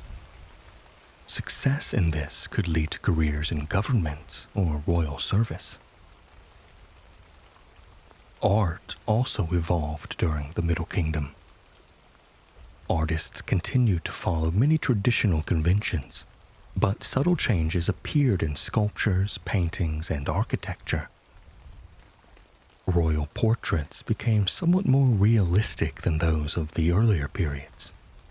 Some statues depict rulers with thoughtful or serious expressions, perhaps reflecting an emphasis on wisdom and responsibility. Architecture as well continued to flourish. Temples expanded in size and importance. Royal building projects reinforced political authority while supporting religious institutions. Although Middle Kingdom pyramids were generally smaller than those of the Old Kingdom, kings still invested heavily in monumental construction. Religion remained central to Egyptian life. The traditional pantheon continued to receive worship, but certain deities gained increasing prominence. One of the most important was Osiris. Originally associated with kingship and the afterlife, Osiris became increasingly accessible to ordinary people. Earlier traditions had focused heavily on the king's afterlife, but during the Middle Kingdom, beliefs concerning eternal life expanded more broadly throughout society. Ordinary Egyptians hoped to achieve favorable outcomes after death through proper rituals, moral behavior, and devotion. This development influenced funerary practices throughout the kingdom. Tombs, burial goods, and religious texts reflected growing concern with personal salvation and the journey beyond death. The social structure of Middle Kingdom Egypt remained hierarchical. At the top stood the king and the royal family. Below them were officials, priests, military officers, and wealthy landowners. Craftsmen, merchants, and scribes occupied important positions within society. Farmers formed the majority of the population, while laborers carried out many of the kingdom's large-scale projects. Yet, compared with earlier periods, there is evidence that opportunities for advancement became somewhat more accessible. Administrative careers, military service, and education allowed some individuals to improve their social standing through achievement rather than inheritance alone. For much of the 12th dynasty, Egypt enjoyed stability, prosperity, and an effective government. Agriculture remained productive, trade networks expanded, cultural life flourished, borders were secure, and the monarchy maintained authority without relying solely on monumental displays of power. It was, by many measures, one of the most successful periods in Egyptian history. Yet no civilization remains unchanged forever. Toward the end of the Middle Kingdom, the strength of the central government gradually weakened. Succession became less stable. Regional power centers began to reemerge. New populations entered the Nile Delta from neighboring regions. These changes did not immediately threaten Egypt's survival. At first, they seemed manageable, but over time, they would contribute to a new period of political fragmentation and eventually allow foreign rulers to establish themselves in northern Egypt. The kingdom that had been rebuilt after the collapse of the Old Kingdom was about to face a challenge unlike any it had encountered before. And for the first time in Egyptian history, foreign kings would rule part of the Nile Valley itself. By the late Middle Kingdom, Egypt remained one of the most prosperous and organized societies in the ancient world.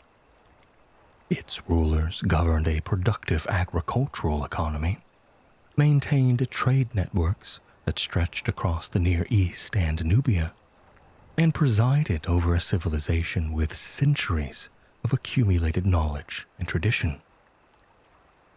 Yet beneath this appearance of stability, important changes were taking place.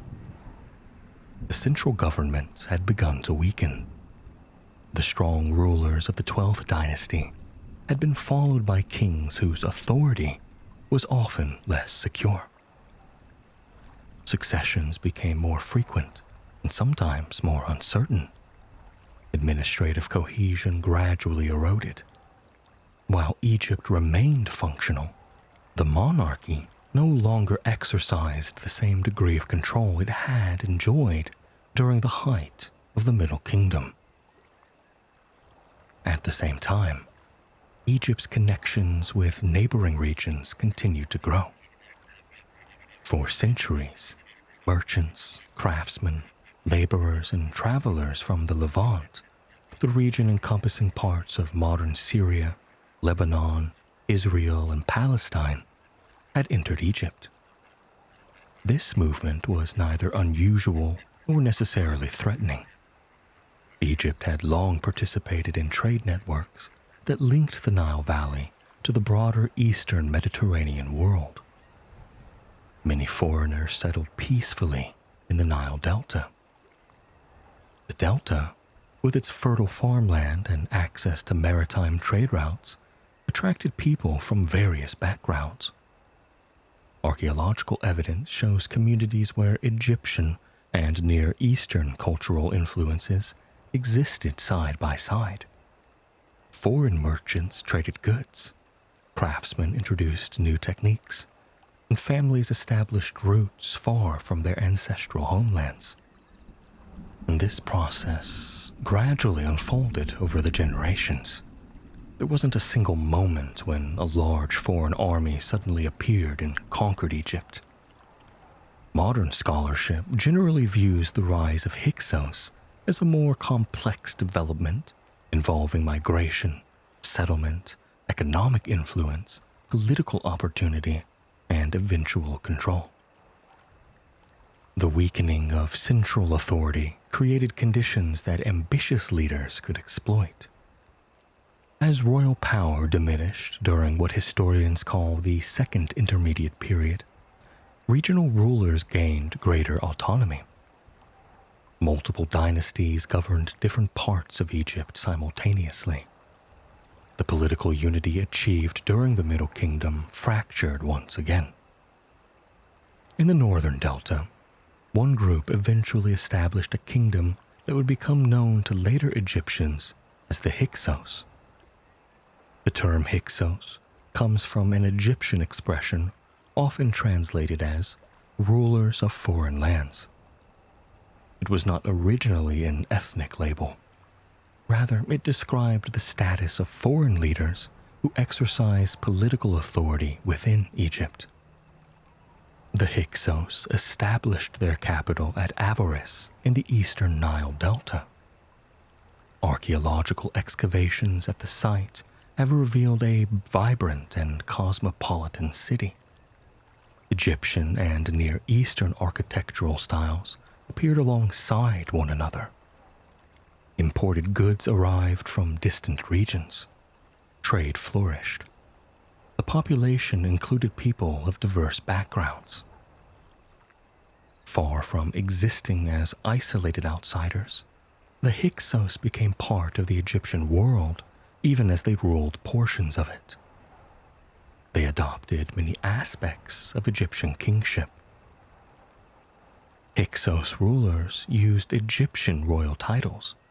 They participated in Egyptian religious practices. They commissioned monuments in traditional styles. And official inscriptions presented them as legitimate kings rather than foreign conquerors. This adaptation reflects an important reality of ancient Egypt. Any ruler who hoped to govern successfully needed to engage with Egyptian traditions. The institutions of kingship, religion, and administration possessed tremendous cultural authority. Even foreign dynasties often found it advantageous to embrace them. The extent of Hyksos control remains a subject of scholarly discussion. At their height, they ruled much of Lower Egypt and exercised influence across significant portions of the Delta. Southern Egypt, however, remained under the authority of native Egyptian dynasties centered in Thebes. The country was effectively divided. Northern Egypt was governed by the Hyksos kings of Avaris. Southern Egypt remained under Theban rulers who preserved older dynastic traditions. For a time, this arrangement appears to have been relatively stable. Trade continued between the regions. Diplomatic relationships existed. Economic activity persisted, and life for many ordinary people likely changed less dramatically than later nationalist narratives would sometimes suggest. The traditional Egyptian portrayal of the Hyksos deserves a careful examination. Many surviving accounts were written centuries after the events themselves, particularly during periods when native Egyptian rulers sought to emphasize their role as liberators of the country. These sources often describe the Hyksos as oppressive foreign invaders who brought chaos and destruction. But modern archaeology presents a more nuanced picture. Evidence certainly indicates political domination by foreign rulers, but widespread destruction associated with a massive invasion is generally absent. Instead, many historians view the Hyksos period as one of cultural interaction, political competition, and gradual shifts in power, rather than simple conquest. But this does not mean that tensions were absent. The existence of foreign rulers controlling part of Egypt carried significant symbolic implications. Egyptian kingship was closely tied to concepts of divine order and national unity. The division of the country challenged those very ideals. Over time, Theban rulers in the south viewed reunification as both a political and religious objective. One of the most important legacies of the Hyksos period involved military technology. For generations, historians credited the Hyksos with introducing several innovations into Egypt, including horse-drawn chariots, composite bows, and certain forms of bronze weaponry. But modern scholarship suggests that it was a more complex process. Some of these technologies may have already been known in limited forms before the Hyksos period. Nevertheless, there is little doubt that interaction with Near Eastern cultures accelerated their adoption and integration into the Egyptian military systems.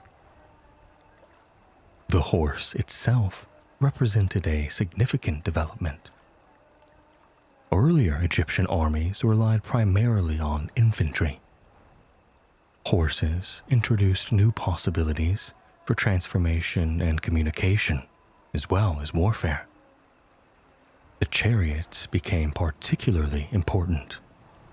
Light, Fast and maneuverable, chariots transformed military operations through much of the ancient Near East during the 2nd millennium BCE.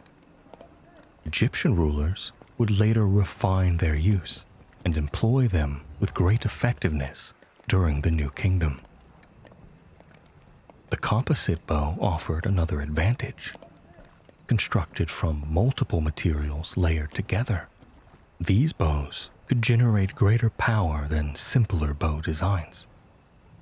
Combined with chariot warfare, they increased the effectiveness of military forces across the entire region. The Hyksos period therefore exposed Egypt to innovations that would influence its future development. The division of Egypt also encouraged military reform. The rulers of Thebes understood that any attempt to reunify the kingdom would require stronger armies and more effective leadership. Over time, southern rulers adopted new technologies, improved military organization, and prepared for confrontation. This struggle for reunification unfolded across several generations. One of the earliest major figures in this effort was Seqenenre-Tao. The details of his reign remain incomplete, but evidence suggests that he challenged Hyksos authority and participated in military conflict. His mummy provides a striking glimpse into the violence of the era. Discovered centuries later, it bears severe head wounds consistent with combat injuries.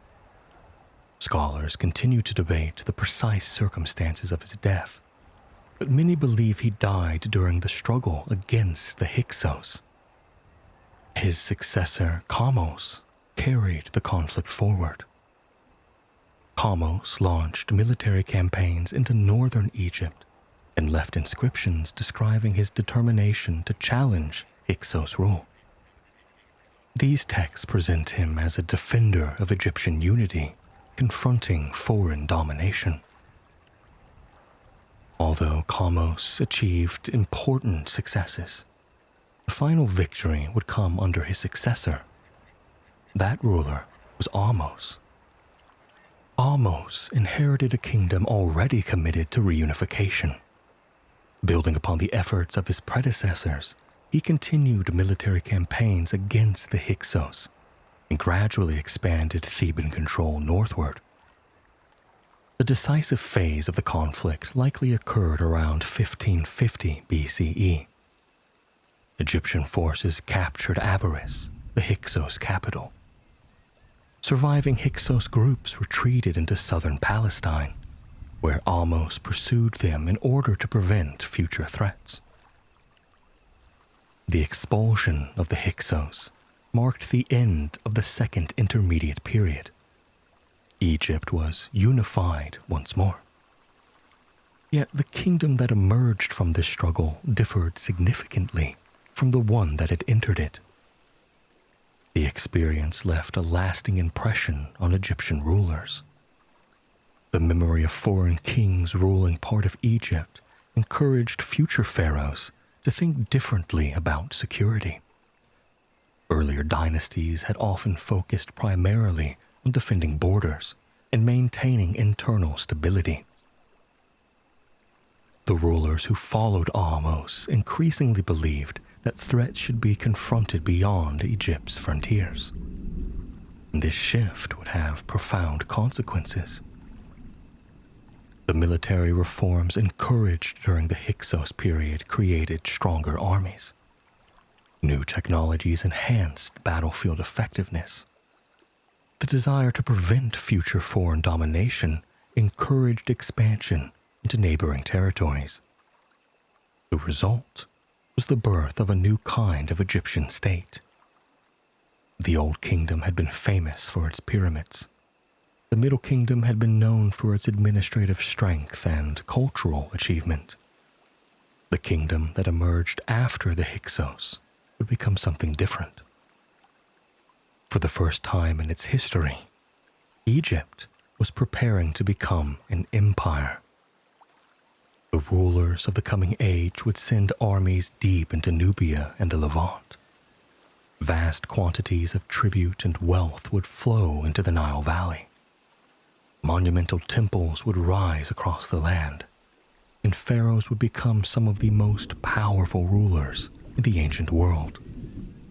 The age of foreign kings had come to an end, and the age of an Egyptian empire was about to begin. Ahmos's victory in driving the Hyksos from Egypt and reuniting the Nile Valley around 1550 BCE marked the beginning of a profound transformation in Egyptian history. For centuries, Egypt had largely focused inward. Its rulers defended borders, managed agriculture, oversaw religious institutions, and maintained authority along the Nile. Trade connected Egypt to neighboring regions, and military expeditions occasionally ventured beyond traditional frontiers. But the kingdom's primary concerns remained domestic. But the experience of Hyksos rule changed that perspective. The memory of foreign rulers governing part of Egypt left a deep impression on the new generation of pharaohs. The kings who followed Ahmos increasingly concluded that security could not be guaranteed solely by defending the Nile Valley. Potential threats would need to be confronted before they reached Egyptian territory. This shift in thinking laid the foundation for the new kingdom.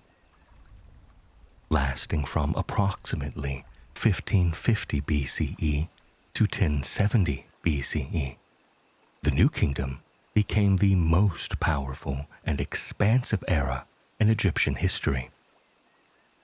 During these centuries, Egypt transformed from a regional kingdom into a major imperial power, whose influence stretched across much of northeastern Africa and the eastern Mediterranean. The first step towards this empire began under Ahmos himself. After capturing Avaris and expelling the Hyksos, he pursued surviving opponents into southern Palestine. This pursuit was not merely an act of revenge. It reflected a strategic effort to prevent hostile forces from regrouping near Egypt's borders. The campaign established an important precedent. Future pharaohs would seek control over neighboring regions as a means of protecting Egypt itself. Ahmos would also turn his attention southward. Nubia, the region extending along the Nile south of Egypt, had long been connected to Egyptian history through trade, diplomacy, and the occasional conflict. Its importance rested largely upon its resources, particularly gold, which was highly valued throughout the ancient world. Securing influence over Nubia offered both economic and strategic advantages.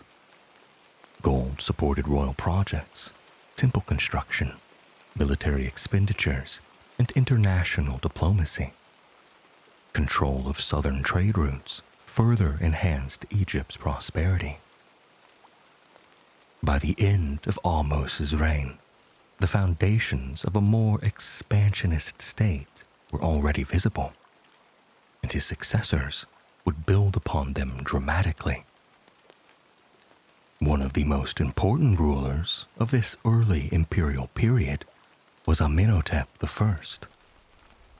Although his reign is less extensively documented than some later pharaohs, he continued strengthening the kingdom and consolidating the gains achieved under Ahmos. The military reforms that began during the struggle against the Hyksos also continued to evolve. The New Kingdom army differed significantly from the forces of earlier eras. Professional soldiers became ever more important. chariot units expanded. Officers developed greater experience through repeated campaigns, and military service emerged as a path to status and advancement within Egyptian society. Egyptian armies became among the most formidable forces in the ancient Near East. A major turning point came during the reign of Thutmose I. Determined to expand Egypt's influence, he launched campaigns both southward into Nubia and northward into the Levant. In Nubia, Egyptian forces pushed farther than previous rulers had achieved. Fortresses secured strategic locations along the Nile, and local populations were brought under Egyptian authority, while administrative systems were established to manage the newly conquered territories. The conquest of Nubia produced long-lasting consequences. Gold mines increased Egypt's wealth enormously. Trade routes connecting Central Africa to the Mediterranean came under greater Egyptian influence, and Egyptian culture spread throughout the region, even as Nubian traditions continued to shape local society. To the north, Egyptian armies entered territories that had once been associated with the Hyksos and other Near Eastern powers.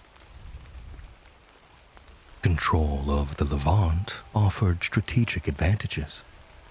The region contained important trade routes linking Egypt to Mesopotamia, Anatolia, and the broader Eastern Mediterranean. But it also served as a buffer zone between Egypt and potential rivals. Rather than governing every territory directly, Egyptian rulers often relied upon a system of local rulers who acknowledged pharaonic authority. These arrangements allowed Egypt to project influence across large distances without requiring permanent occupation everywhere. Thus, tribute became a central feature of imperial administration. Conquered or subordinate regions supplied valuable goods to Egypt.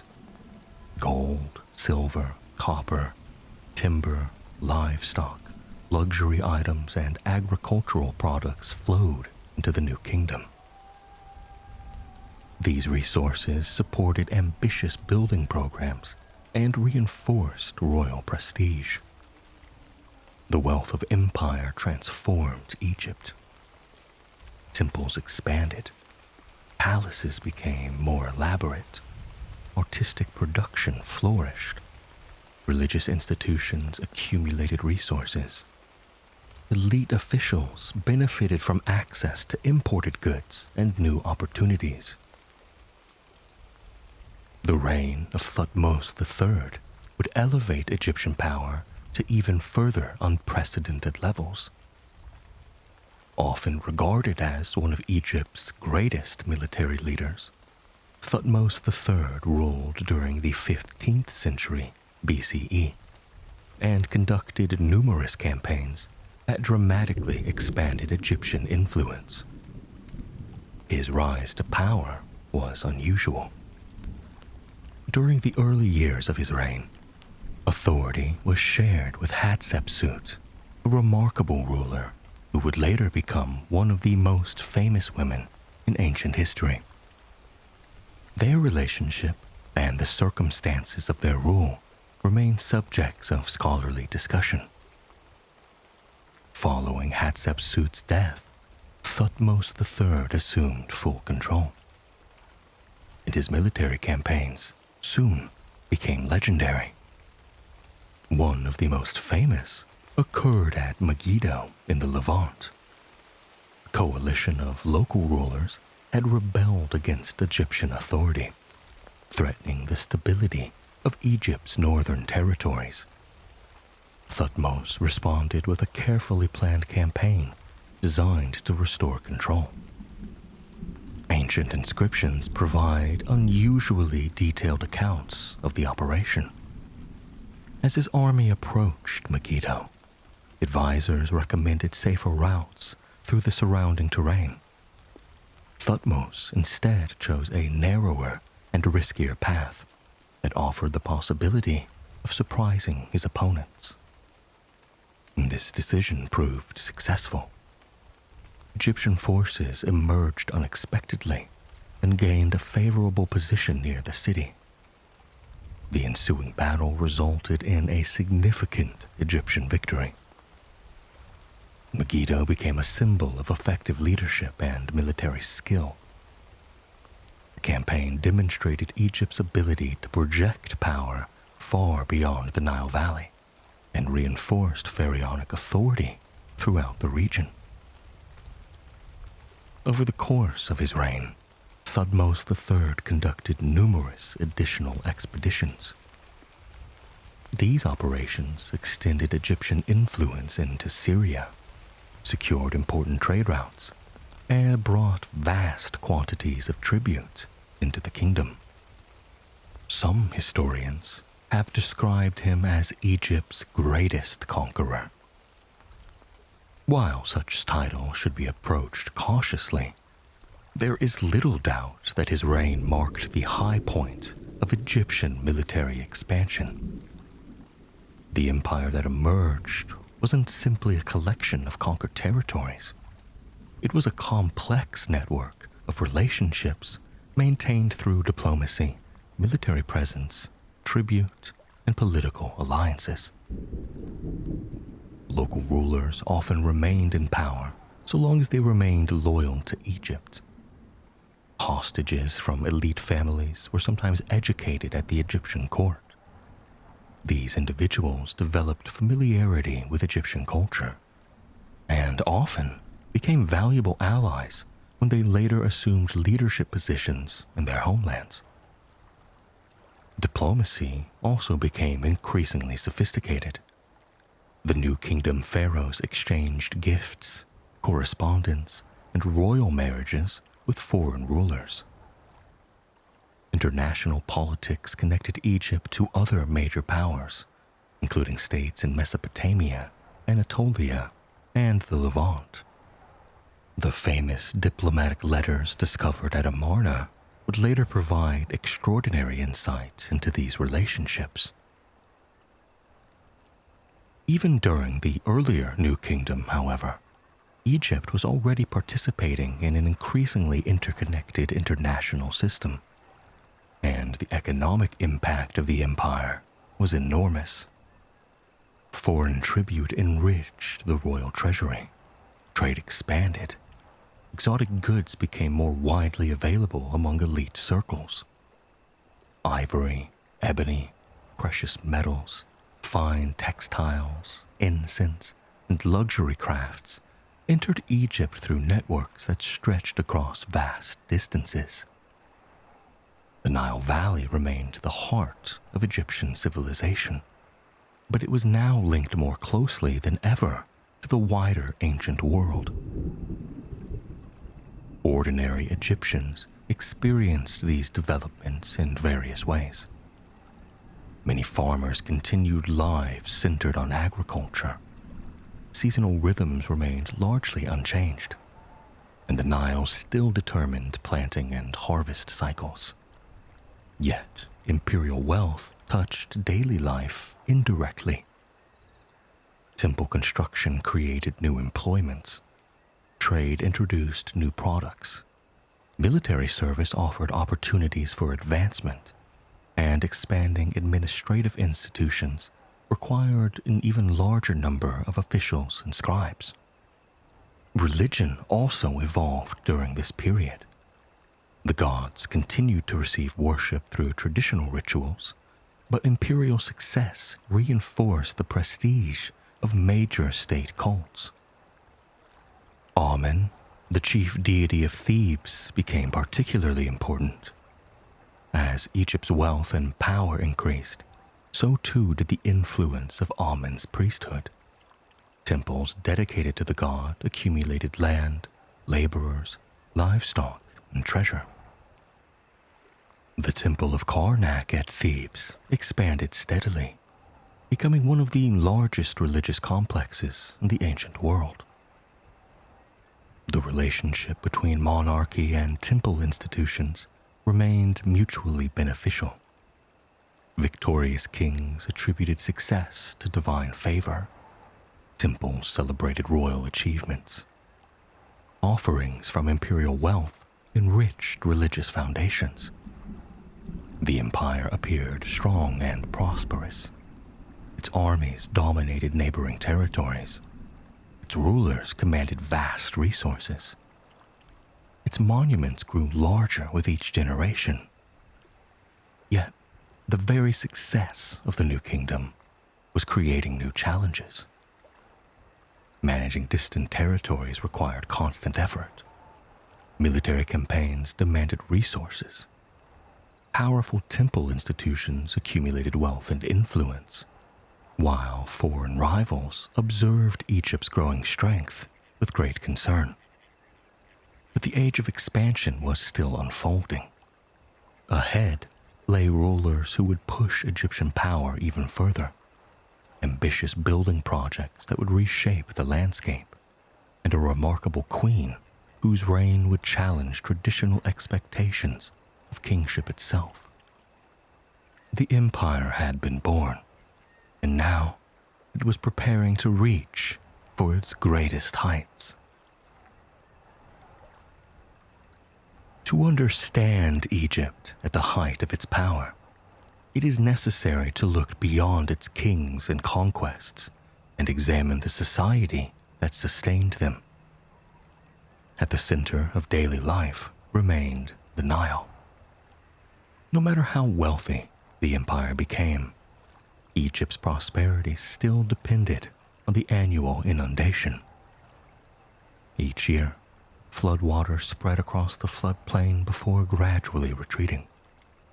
Farmers watched these cycles carefully, knowing that their livelihoods depended upon them.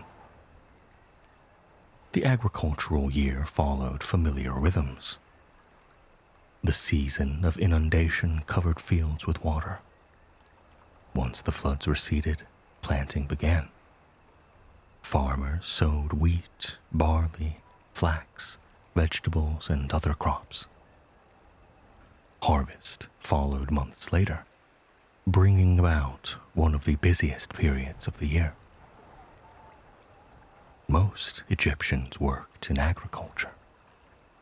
Their villages lined the riverbanks and occupied fertile stretches of land along the valley. Houses were generally built from mud brick, a practical material well suited to Egypt's climate.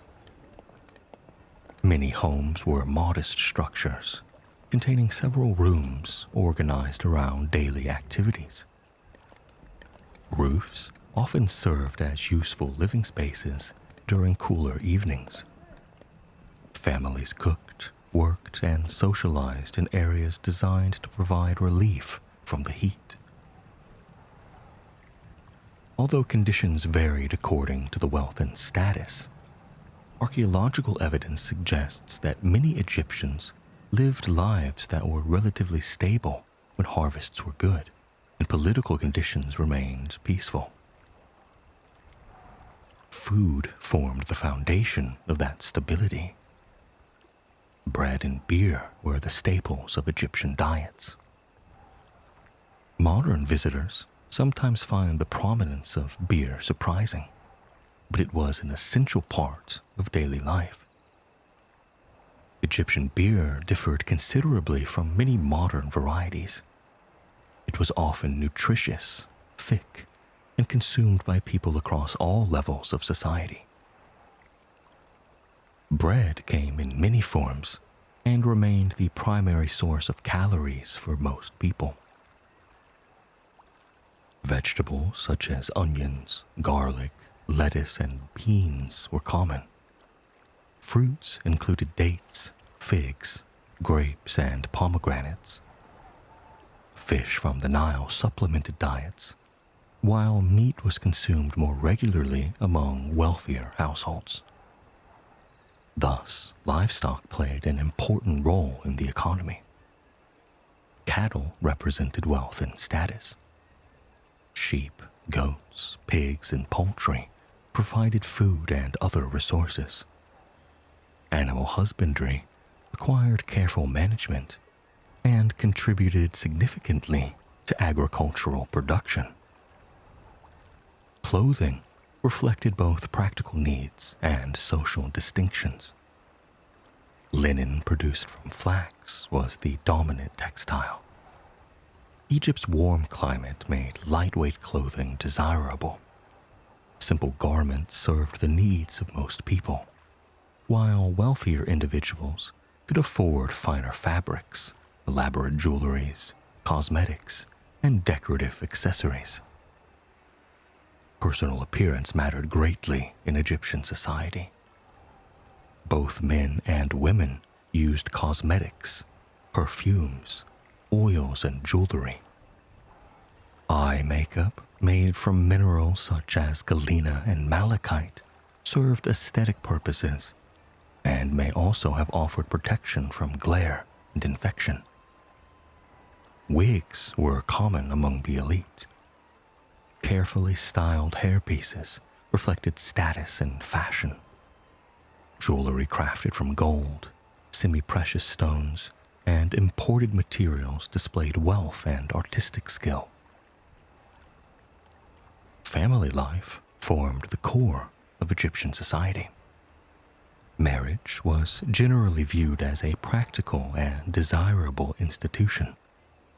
Households functioned as economic units, as well as family groups. Men and women both contributed to domestic and agricultural activities, although their responsibilities often differed. Compared to many other ancient societies, Egyptian women enjoyed a degree of legal independence that has attracted considerable scholarly attention. Women could own property, inherit wealth, initiate legal proceedings, and engage in business transactions. Social expectations still varied according to status and circumstance, but surviving documents reveal women participating in economic and legal life in meaningful ways. Children contributed to household labor from an early age. They learned practical skills by observing parents and other adults. Most education occurred within families and communities rather than formal schools. For a small minority, however, literacy opened different opportunities.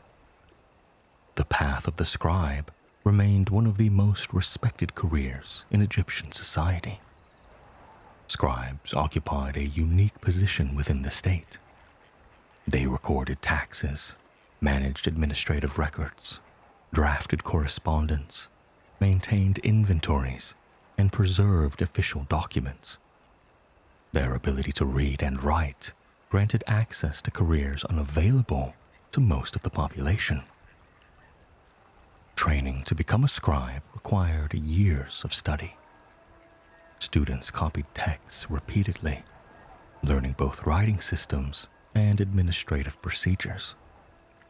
Surviving educational exercises reveal lessons in handwriting, mathematics, accounting, and literature. Some texts used in scribal training praised the profession enthusiastically.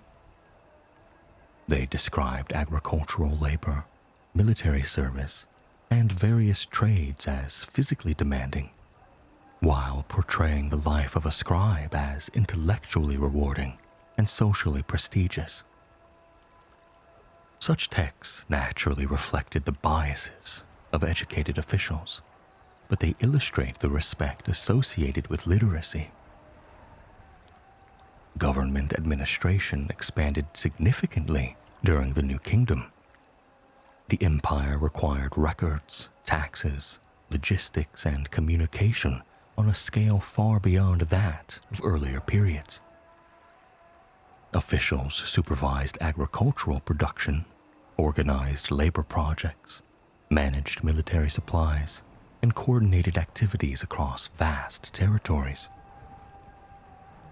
The bureaucracy connected villages to provincial centers to major cities, and ultimately the entire kingdom to the royal court.